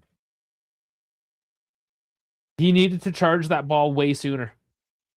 And then he waited, and then when he charged the ball, he should have held his line at that point. Non-committal.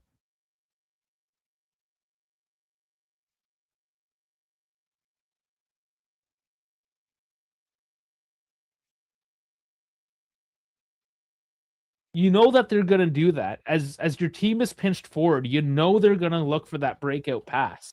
You know you're going to be one-on-one. As a keep, you have to game plan that. You got to know at what point.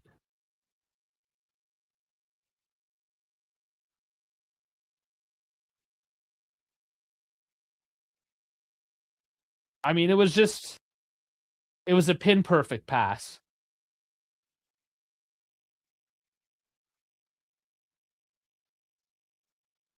And Perrine slides down instead of just making himself look big.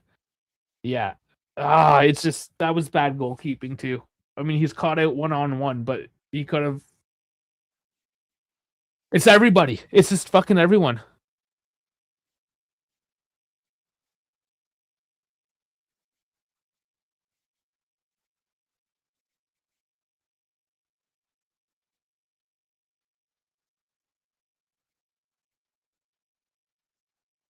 I mean, losing is one thing, but now again letting in 3 goals. The fuck are we doing?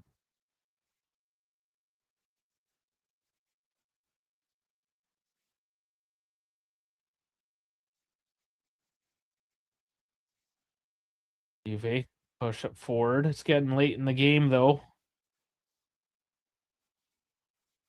Just it's hard to keep the faith.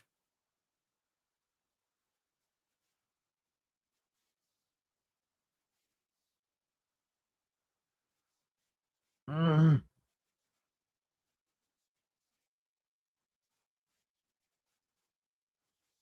They were building momentum up to that point again. They were starting to figure some things out.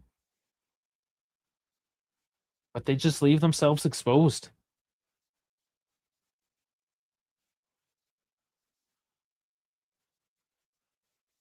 I know I can't stop watching either. None of us can. Obviously, we're all here. My lord.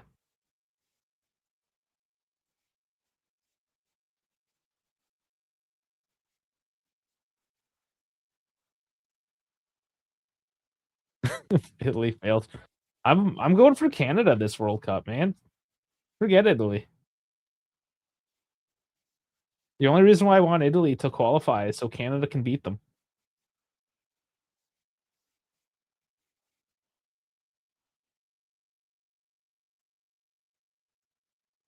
Now, I guess not having Locatelli as well, he is a defensive piece.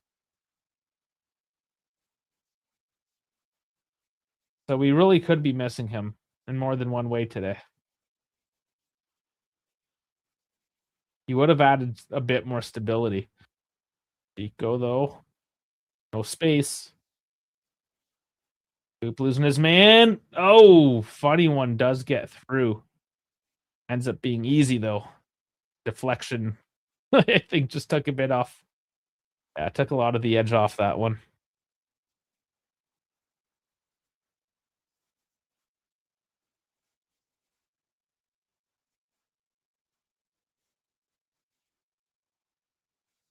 Oh, boy.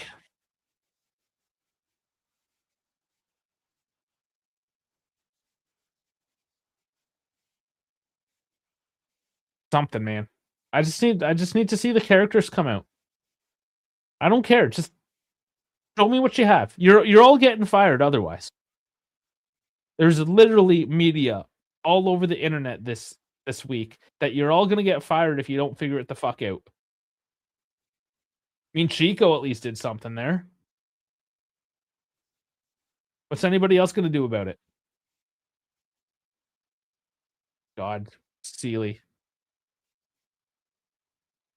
making everyone look dumb.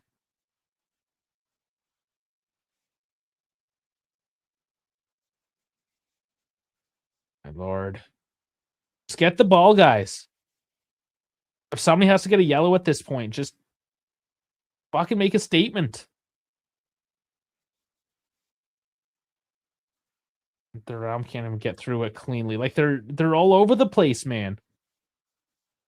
Fucking figure this out. Oh my god. And after all that effort.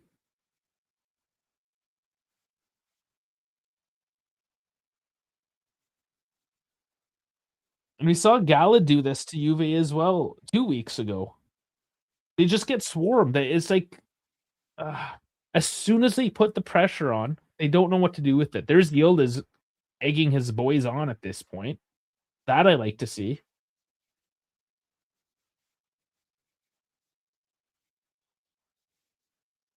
But it always turns into complete capitulation.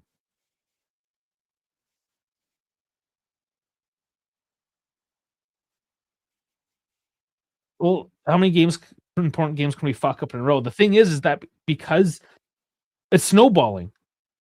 If we won all of those other games, this one wouldn't have been as critical. So it's a self-fulfilling prophecy at this point.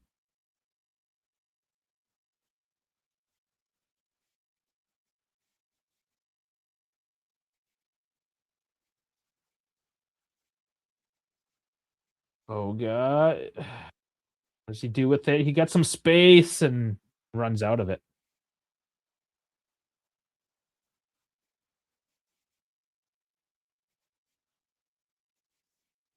Mm, pretty sure Boga did have the last touch on it. Moretti and Zagrova. He goes off.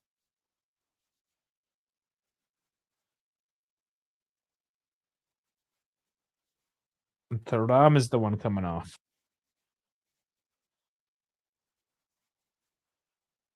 So yeah, he's gonna keep Oop. That's more of your defensive piece.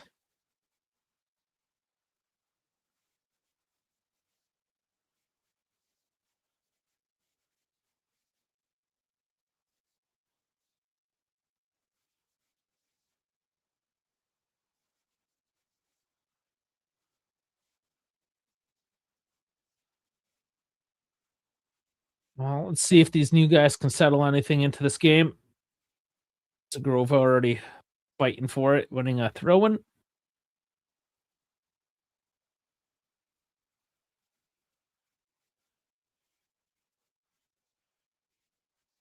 Dancing looks like Europa League. We're currently looking at Conference League.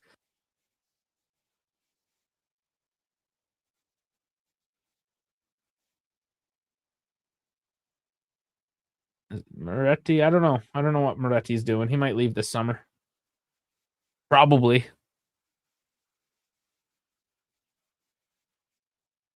Lardy and Narardi are coming on now for Roma.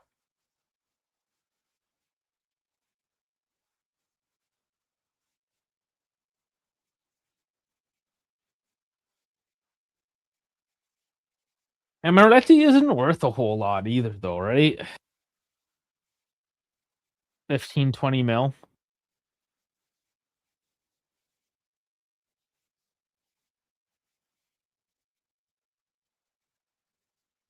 I don't know, Dan. We've already talked about that. Everything is pointing towards him staying at the moment, but 11 more games, man. Anything could change. I wouldn't. The players. I'm blaming the players. Just look at them. Why would I blame the coach? And these are all just a bunch of soulless players. Barring a couple.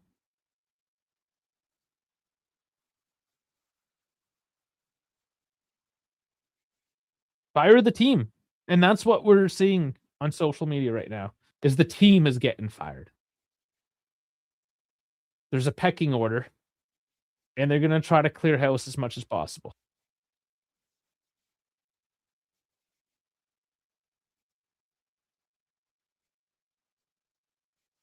I don't know. I'm not going to get into this whole sort of got Gasparini, whatever the fuck. I've spent hours on that conversation. We have no idea. It doesn't matter which fucking coach you would have gotten. These players do not want to win. Stop talking about the coach. Why we already did this. We talked about the coach. It's not the coach, it's the fucking player. Put Italiano. Put fucking anybody else. I don't give a fuck. It's not the fucking coach anymore, man. No more scapegoats. I've been yelling about people, but just picking up fucking scapegoats. Oh, must be this, must be that. No, it's everyone. Everyone sucks. They might have the skills, the paperwork to say that they're good, but you see them on the pitch, and when push comes to shove, when things get hard, they're not there.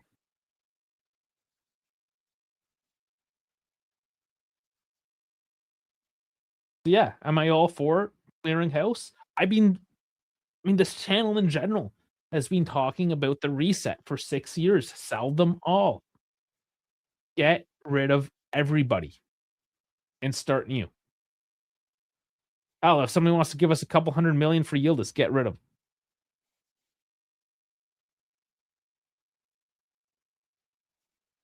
And even if you do get a new coach, fire the whole team as well. Everyone's new. Just get rid of the whole everything. Blank slate. Delete club, start new.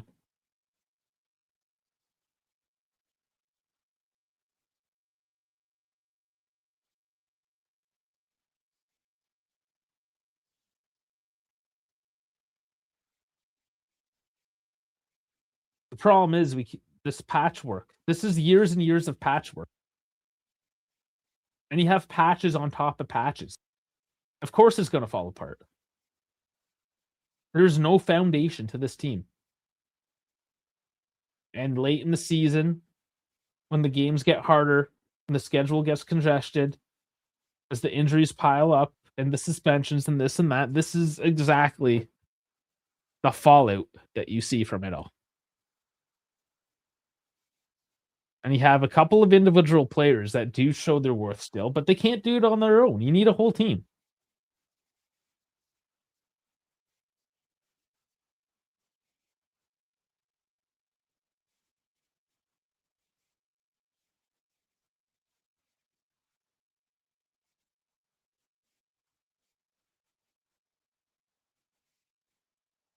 Yeah, and this is why I have a little faith in the management that they won't fire Spalletti, is that they know they haven't given him a proper window.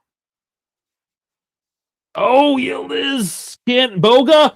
Oh my god, Boga puts it in also on a volley. Oh my lord, it's something. There's 12 minutes left, but I can't celebrate yet. Can't celebrate yet. But Boga's first goal for Juve puts it within one.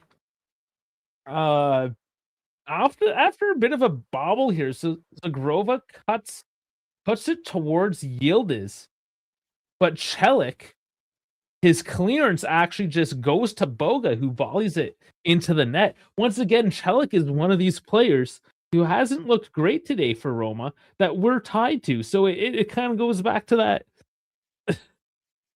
We want to keep on throwing this patchwork in. Yeah, I heard that Igor Tudor can be sacked from Tottenham soon as well. Yeah, that's no surprise. Who didn't call that one? Who thought that was going to work out? I sure as hell fucking didn't.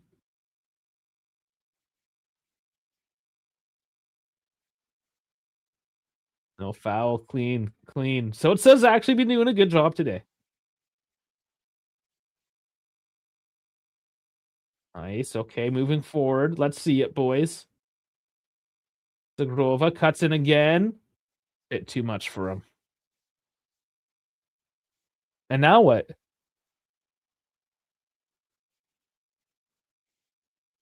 Oh, Malin's on the ground behind the play. Come on. This is exactly it. The time wasting.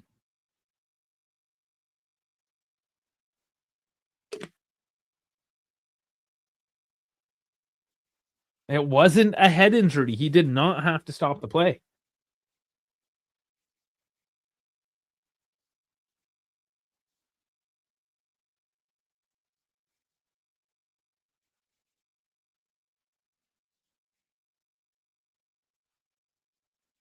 Boga's the third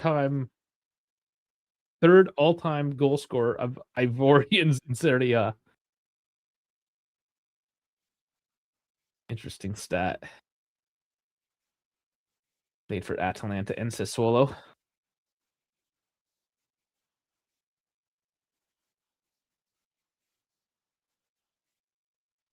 Booted forward.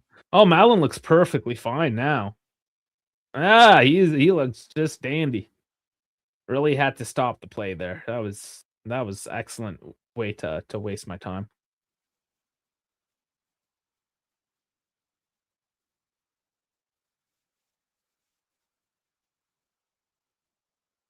Pogba. Oh man. Pogba's a ghost.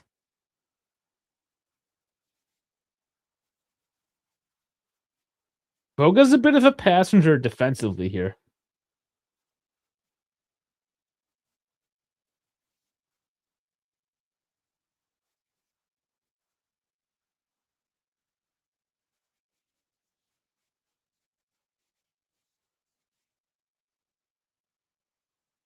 One more goal, guys.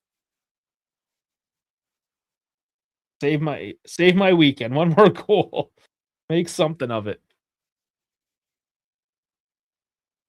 Otherwise, it's gonna be another lonely walk with the dogs as my post game today. Because spaghetti has no sauce. Oh man. Well, Pellegrini goes down so easy there, and the commentator's smart to call it out. I love how they're actually calling this shit out, knowing that it's become a major problem in the league. Cross leagues, but definitely in Serie A. Nice by Zagrova. Gets by everyone and then ends it up with a horrible pass.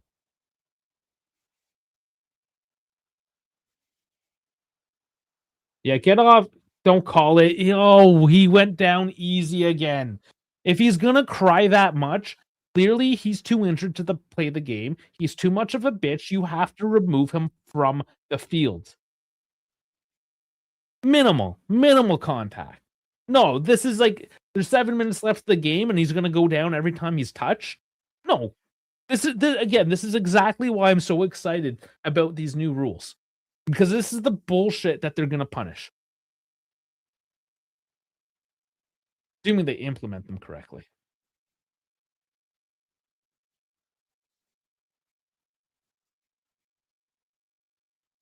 And I'm so here for it to penalize this time wasting and just this general Tom country.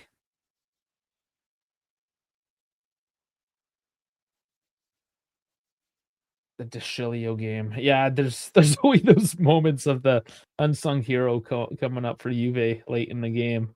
DeShilio, one of them.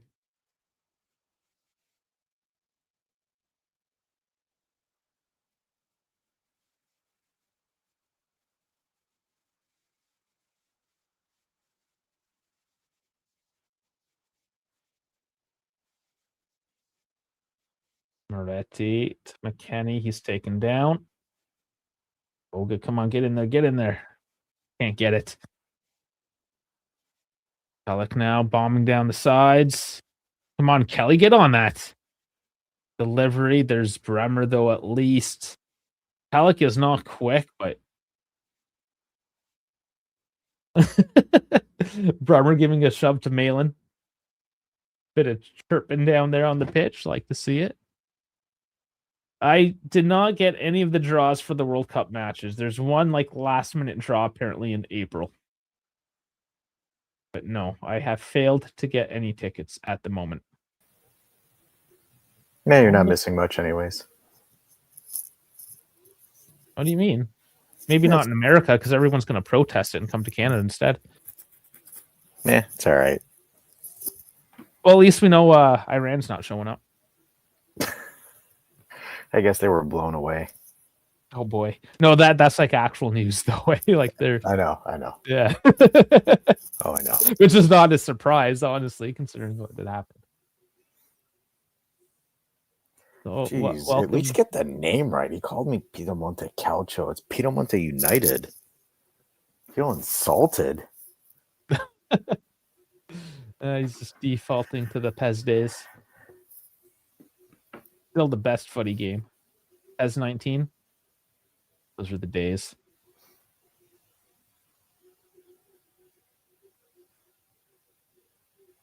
So, why did you decide to show up to this shit show?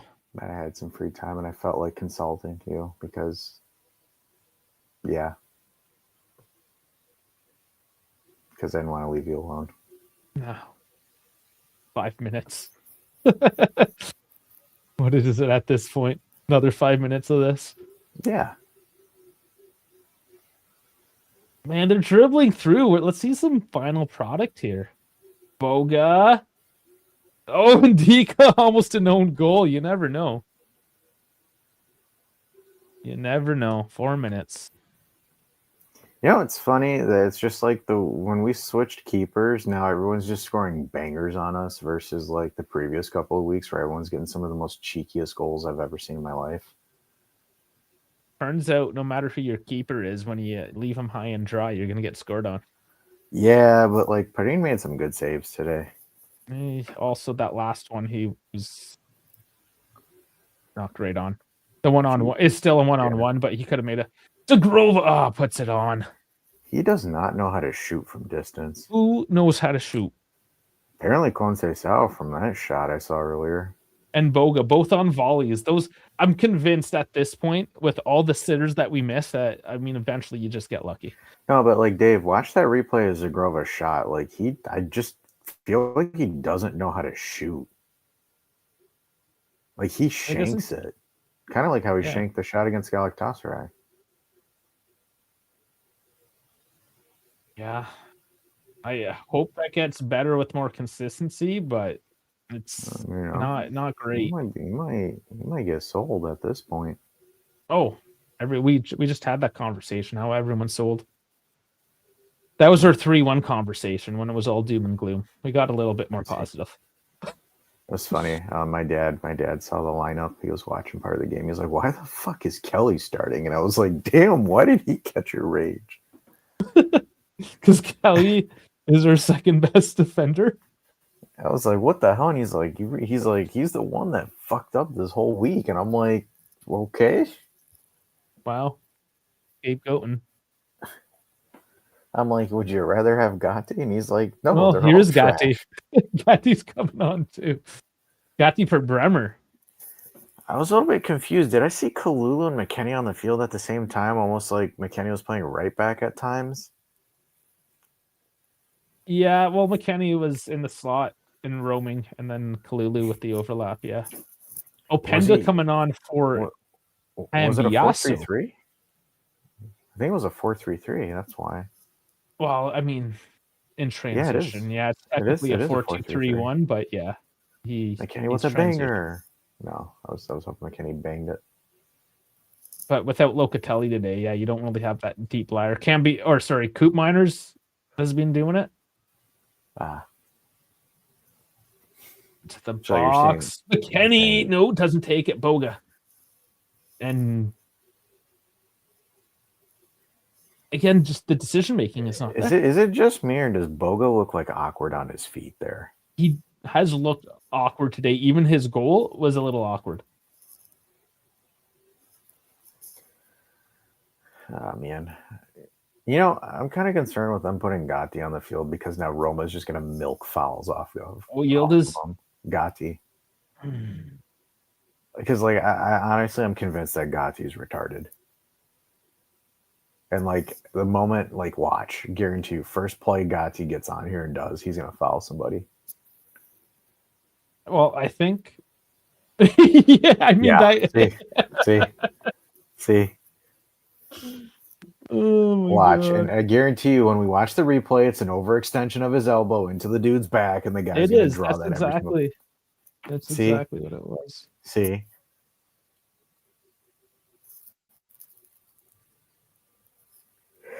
Pellegrini off. He should have been off 10 minutes ago, rolling around every few seconds. Zaragoza. How could he forget? He was the one stopping the play. Oh, my ankle. Oh, my ankle. Oh, he touched me. My ankle.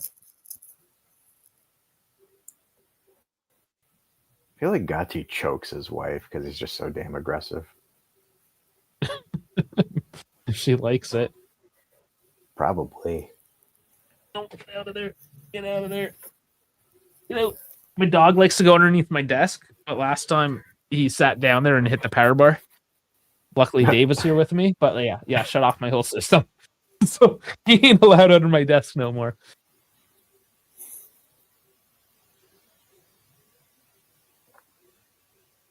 I can't wait to take these guys out for my post-match decompression. Did you have a chance to read the new rules, that link I sent? Yeah, I read it. I'm more kind of like, let's see it actually get put in place. Yes, if anything. Of course. But I've been teasing them because I recorded a video before this. I'm going to release it tomorrow. Ooh. Yes. 7 minutes, something like that, I think it is. It's not super long, but goes over like the gist of what the new rules are. But yes, how anything gets implemented is going to be the key factor, because they wouldn't have had these new rules if the current ones were implemented correctly. Yeah, I mean, like, for example, even like the main thing, right? Trying to not go into depth because I don't want to take away from your video, but like the 4 scopes, right? Goal, no goal, penalty, no penalty, direct red card, and then mistaken identity. I don't think I've ever seen mistaken identity, but I was fine with those. Well, again, the intent was correct. But, I mean, in that article even did pick up the whole Kalulu second yellow. Like how there's just been so many egregious calls or non-calls. Wait a minute. Is this, am I seeing a cheese goal? I don't know. I smell a cheese goal? See, Zagrova headed in. It's fucking everyone we trashed on tonight has scored a goal. Are you kidding? He's about to go he's about to go choke somebody. Oh my God. This is the hard strength. Yeah, that's it right there. This is the most. Bro, what is he? What the hell? Like, I can't. Who's he choking? Is he choking Thuram? Is he actually choking? I don't know. He's grabbing something. Keep talking. Yeah, Bo's like, keep talking shit. It's working. Bro, hold on. Wait a minute, though. Like, what kind of touch? No, I thought he touched it. No, I just fell in front of him. But still, he's got a better finish than Dusan. Yeah, so Zagrova, delivery.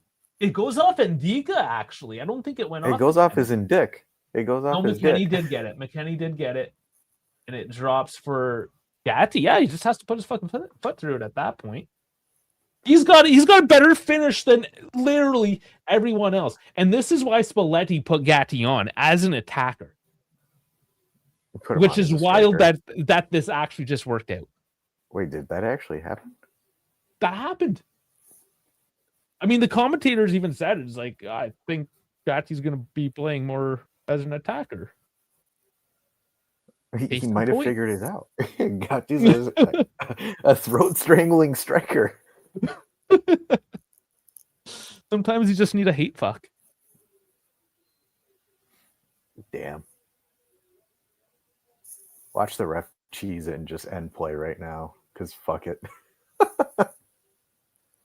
Long ball. No, there's the whistle. It ends at 3-3. What a wild... Yeah. Oh, my Lord. So I don't know. You see, I don't get where people are kind of saying that this team is useless. Like, yeah, is it championship winning ball? Like, no, but this is probably the most entertaining shithousery I've seen Juve do in a very long time. It's entertaining. The problem is the lack of mental judgment. You're not winning. That's pretty important. Especially, at least not losing today is super important. My concern comes down to the mentality of this team, that they can, at times, when they absolutely need to, they can do this whole fino alla fine thing. But, I mean, you have to go 120 minutes on Wednesday. Here you brought it to the 93rd minute. Like, you can't keep on chasing the games. Yield is knackered. You got to take Bremer off and manage him. Like, Zagrova's being managed. Holm got injured after 2 games, right? Like, you can't keep on doing this to yourself. You're literally shooting yourself up the urethra every single week. Why? It's insane. But we pull out the result, at least. Technically Wednesday, yeah, we won. Well, we definitely won on Wednesday, just aggregate. Okay. Let's bring up the FOT mob at this point. Take some look at a few quick numbers. We ended up getting the possession at the end of the day, too. Look at this, 54. XG 1.65 to 1.39, fairly similar. Shots 11 to 13. On target 5 to 5. Big chances 4 to 3. Missed 2 to 1. Passing 342 at 80 to 402 at 82. Fouls 7 to 12 and corners 4 to 1. So, like, roughly, I mean, this has tie game written all over the numbers. You split them. Everything's split, more or less. Is it fair to say that maybe both teams were bad today?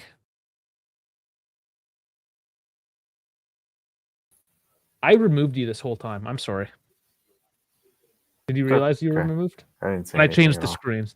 Yeah. No, because I was just reading the thing.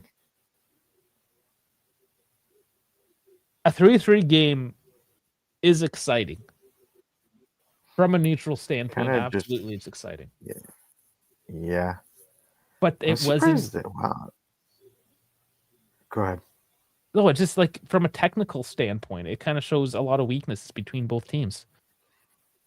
Game was actually pretty even numerically. Oh, yeah. Again, like it's a tie. That's the right out. Yeah, I think so. I think the big change that needs to get adjusted is the error in defensive errors that we're making, because it's just getting to the point where it's just getting catastrophically bad. Mm-hmm.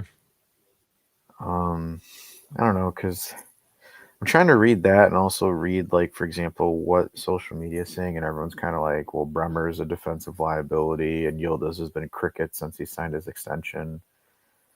And it's kind of like, Not that he's I don't. crickets. He just hasn't finished. Well, is it really his job to finish though? It kind of became his job because nobody else was doing it. He's supposed to be the I get playmaker. it. He's supposed to be getting the assists more than the goals. I don't know. I'm just kind of confused at like, for example, what people's expectations are right now. Because like you've got like, for example, Luca, the JFTV. I just want the World Cup to come around. I've had enough of this season. And it's like, all right, I guess. This is insane coming from Italians, or at least backgrounded Italians. No, Italy isn't it's even in just the World Cup yet. Like you're what you're hoping for isn't necessarily what you want either, right? Like this is just this defeatist, woe is me, the world is falling, catastrophe kind of mindset. Yeah, like this is frustrating and it sucks, but like fuck. And the thing is Luca is gonna get 10,000 views on his next video talking about that. I don't Already. yeah, right. But like I don't know. For me, it's just I look at this and I'm just kind of like everybody's kind of like over carrying this way too much, and it's like I don't know. For me, it's like okay, we're out of the title race. I mean, Inter's running away with it, and then it's like okay, top four. I don't know. I mean, for me, it's just like I don't see this team able to be consistent in that point unless you have a total collapse from everyone else. Well, lacks consistency. That's the whole problem with this team. Is Yeah, just no technical I consistency, mental nothing. and and like outside of the financial aspirations that come with it, like I mean, is it really worth us being in the Champions League just to get knocked out in the not even the round of 32 It again? really makes that much of a difference financially. It kind of does. I know it does, but at the same time, like from a sporting sense, I'd rather us just because like here's the hot take. Atalanta and Fiorentina have more European prestige than Juve have had in the last 10 years. Let that sink Yeah, in. from winning the minor. Yeah, in a sense. And making But consistent deep runs in those tournaments. they're also not expected to do anything, right? So it's expectations and reality. Whereas the Juve's expectations are higher and its reality is lower. Which makes no sense to me how you're expecting this team to perform in Europe. Just because of legacy. It's just like why should it's a Ferrari supposed to win, even though they never do. You guys I don't know, man. I've been watching you guys in testing. I was just kind of like, okay, a 360 wing, okay.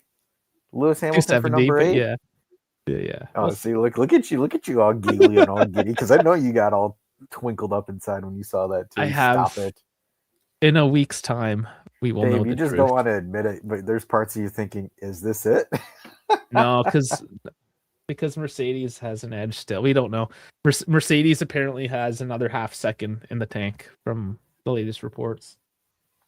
Yeah, but you still feel warm and fuzzy inside. Yeah, we're a solid number 2.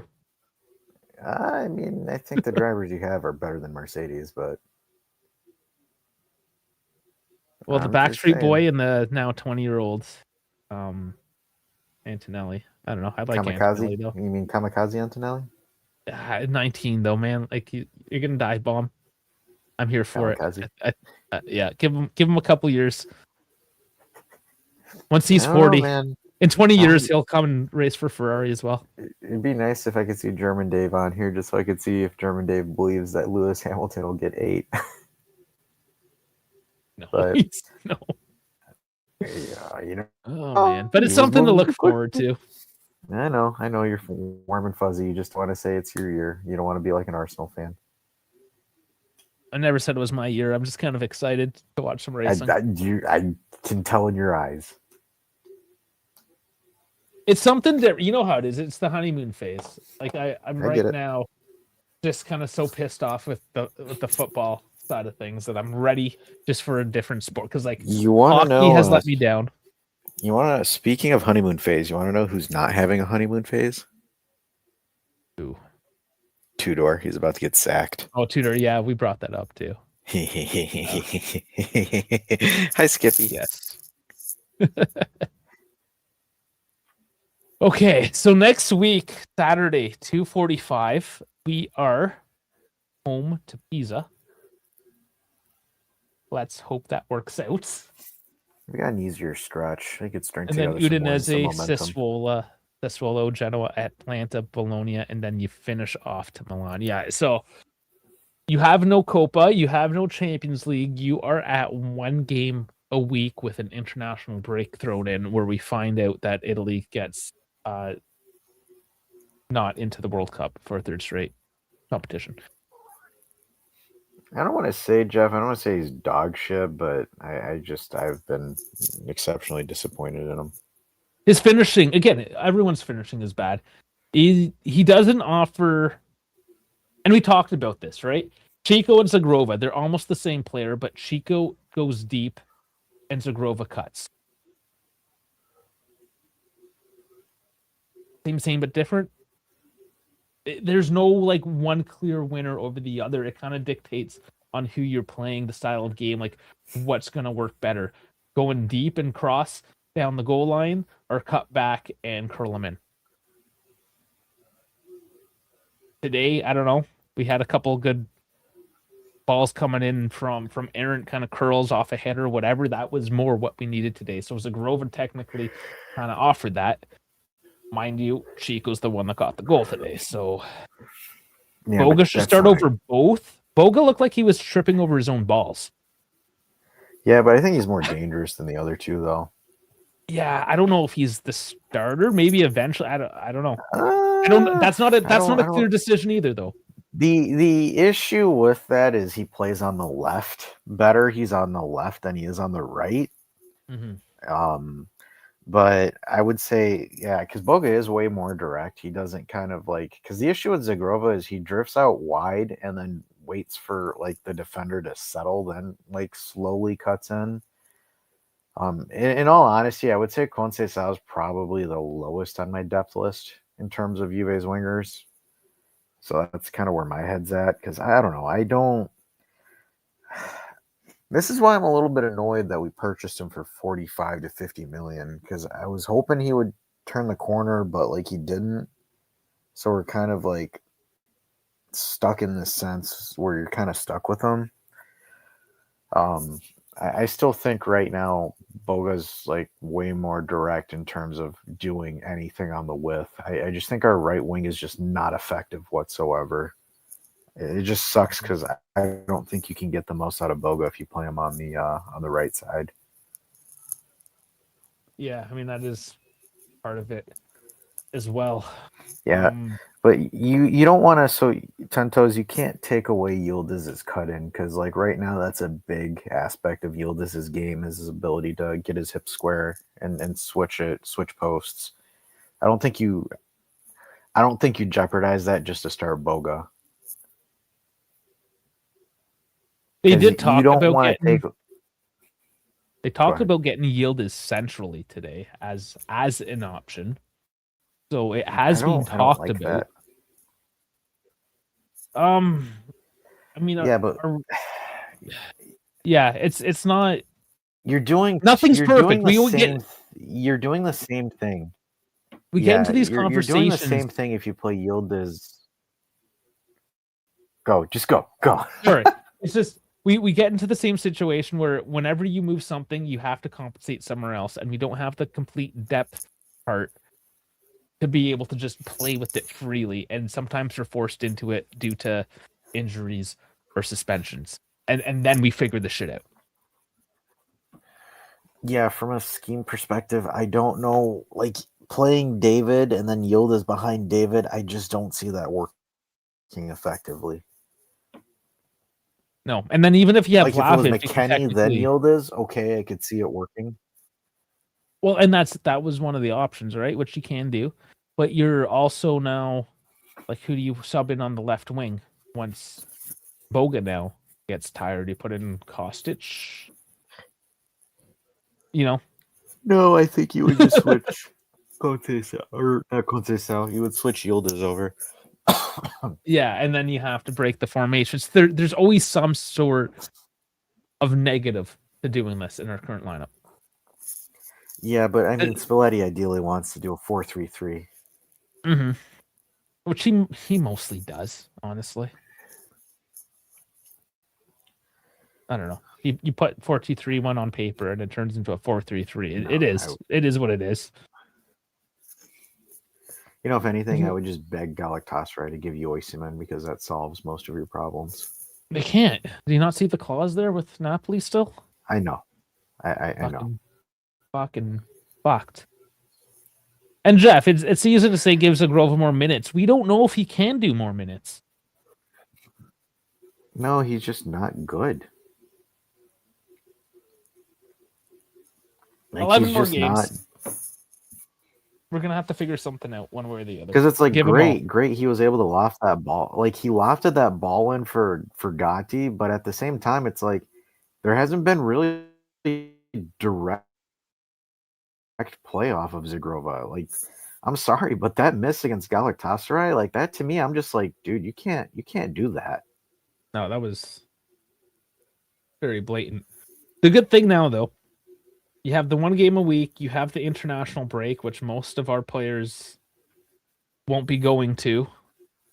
There's not a lot of serious international break happening for our roster, at least. There are a couple guys, sure, but it gives the chance for these guys to rest up a little bit, get a little healthier, perhaps, continue to work the system, especially when you have your guys like Zagrova, who isn't going to be playing international. I don't think he.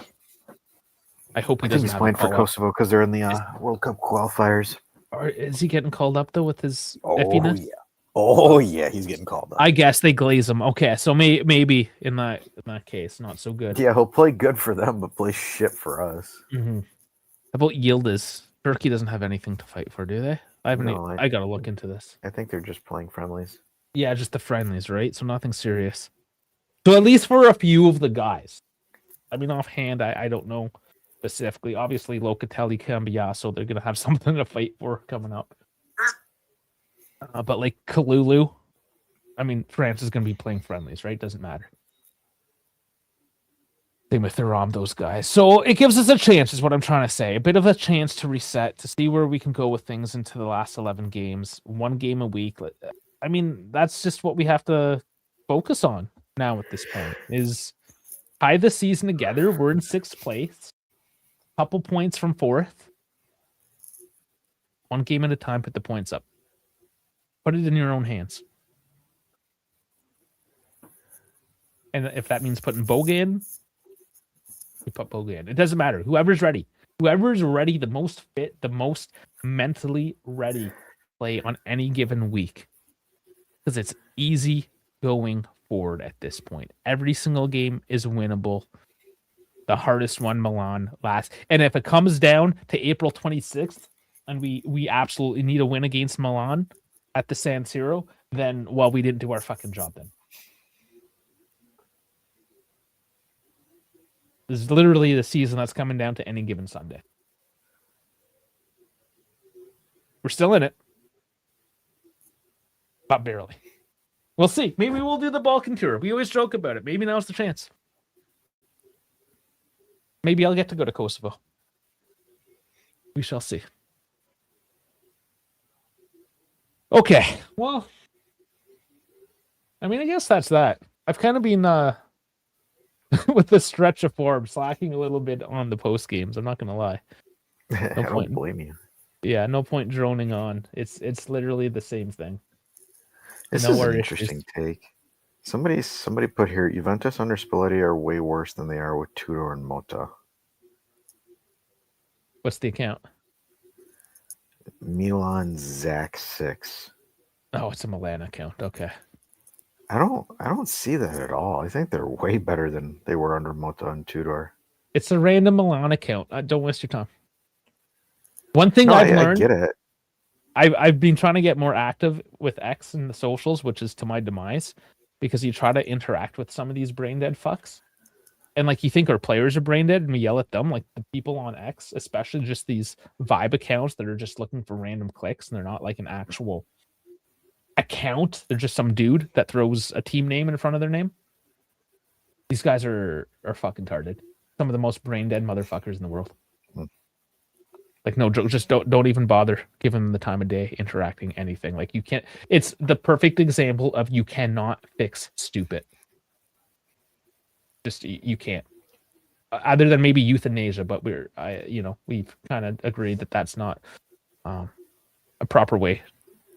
And Dave's not even here to fucking give that joke properly, anyways. Fuck. Okay, so sorry guys, I had to put the German joke in somewhere. Here's another one.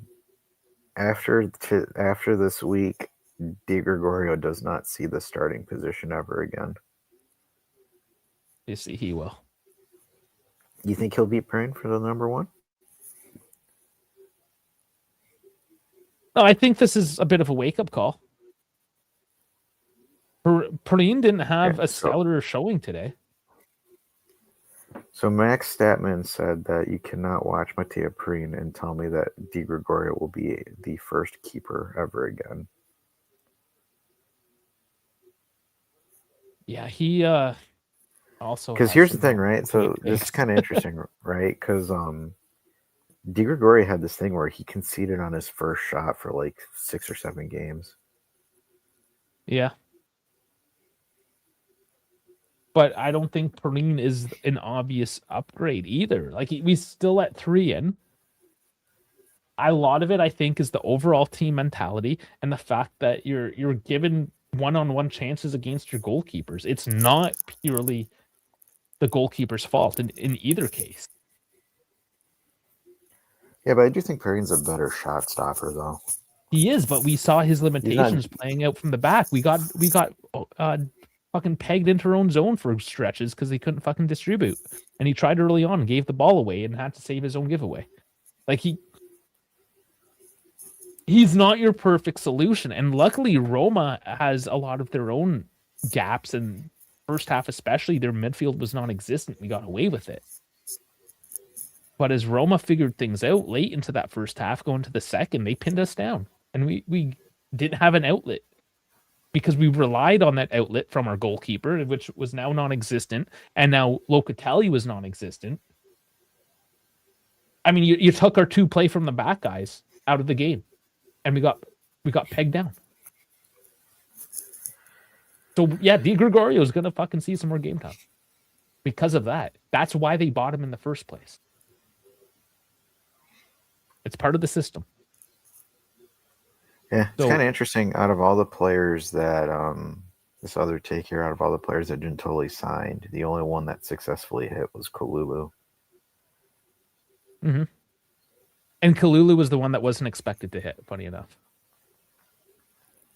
Like, we all thought he'd be like somewhat serviceable depth piece, get some minutes, and he's turned out to be one of our best creative players and stalwart defender. And yeah, he's definitely had his moments too.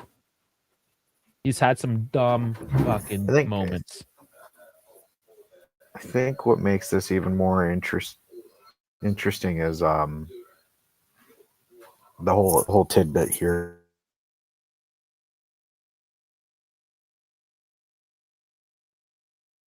You cut out there. So I think, I accidentally glitched here for a minute, but I think the interesting thing is that Juve, for the first time in like history since I've been watching the club, like, our goalie isn't starting for a national team or even on a national team roster. Yeah. Like, it's just me kind of throwing it out there, right? I'm not sitting here just bitching like our goalkeeper's ass and blah, blah, blah. But like, I just found it kind of a unique observation there. Well, we'll see. I like what Tentos is saying. I agree with this, that, you put him on the bench, fights for a spot. You give him that fight back, right? Because he's the number one, and as he said, is he really a number one? Doesn't make the national team, even as the 4th keeper.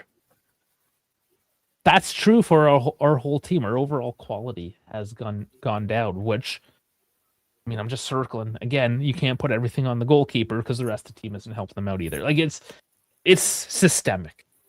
We're doing just enough to stay in the fight, but that's the team that we are. We're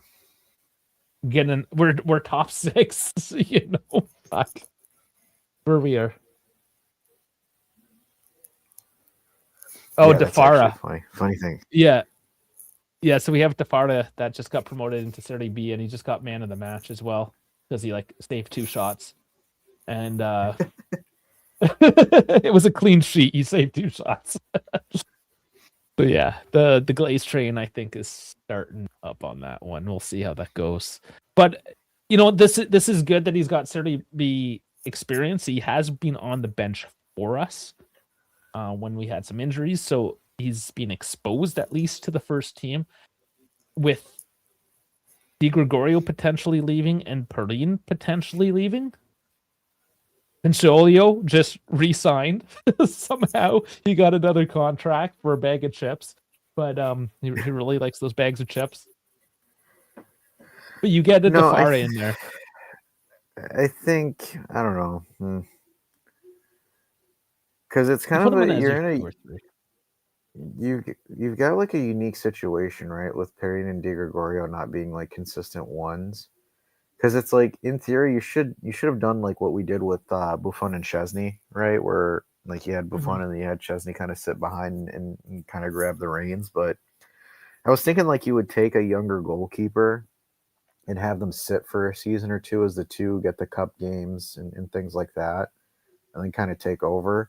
I don't know why for some reason we're kind of like not doing that, and we're kind of running into an issue because like for example, with Chesney and Perrine, it kind of made sense. Or at some point, you would move Perrine for like a Di Gregorio. Like if you did Chesney and Di Gregorio, it would make sense. But right now, like Di Gregorio and Perrine seem like 2A and 2B in my opinion. It sort of is, yeah. Well, I mean, how many times do we need to talk about why did we even get rid of Chesney in the first place? And that was all because we wanted to play from the back and blah blah blah, all that bullshit.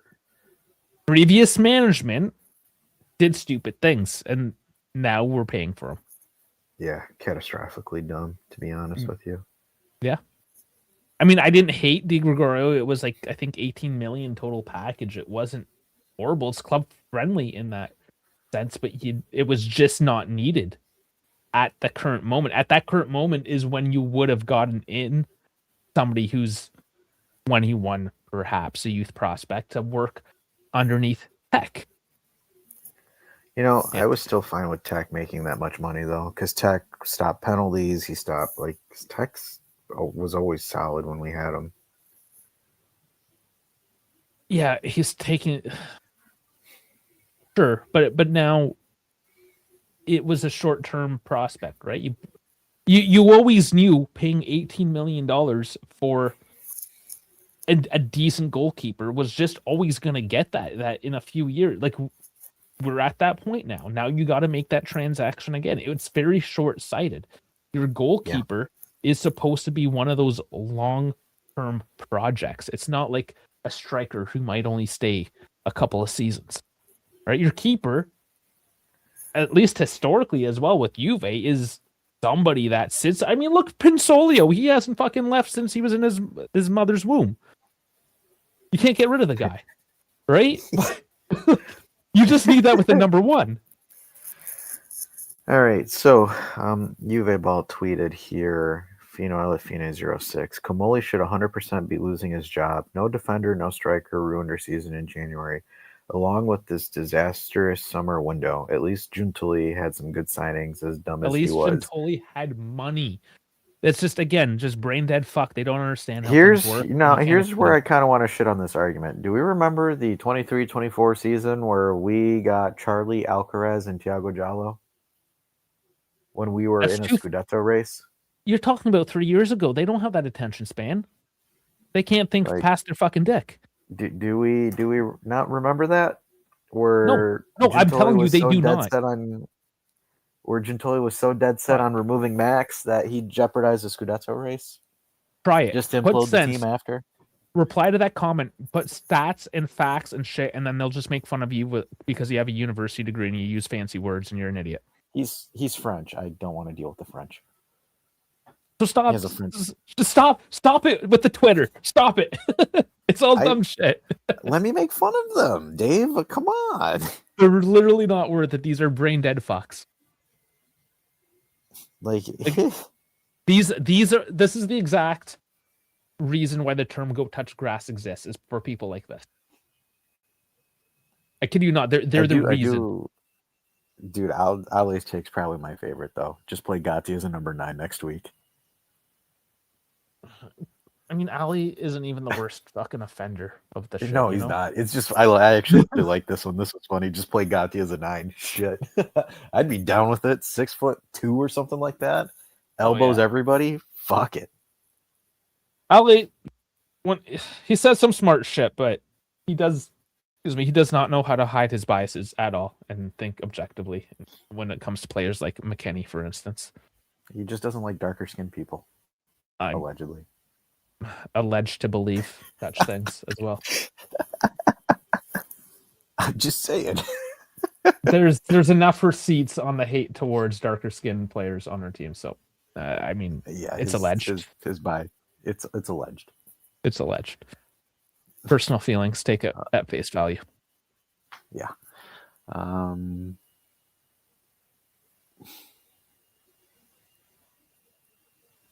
Gatti is a poacher. He's gonna poach your wife. Yeah, he's gonna poach your wife. He's gonna choke her.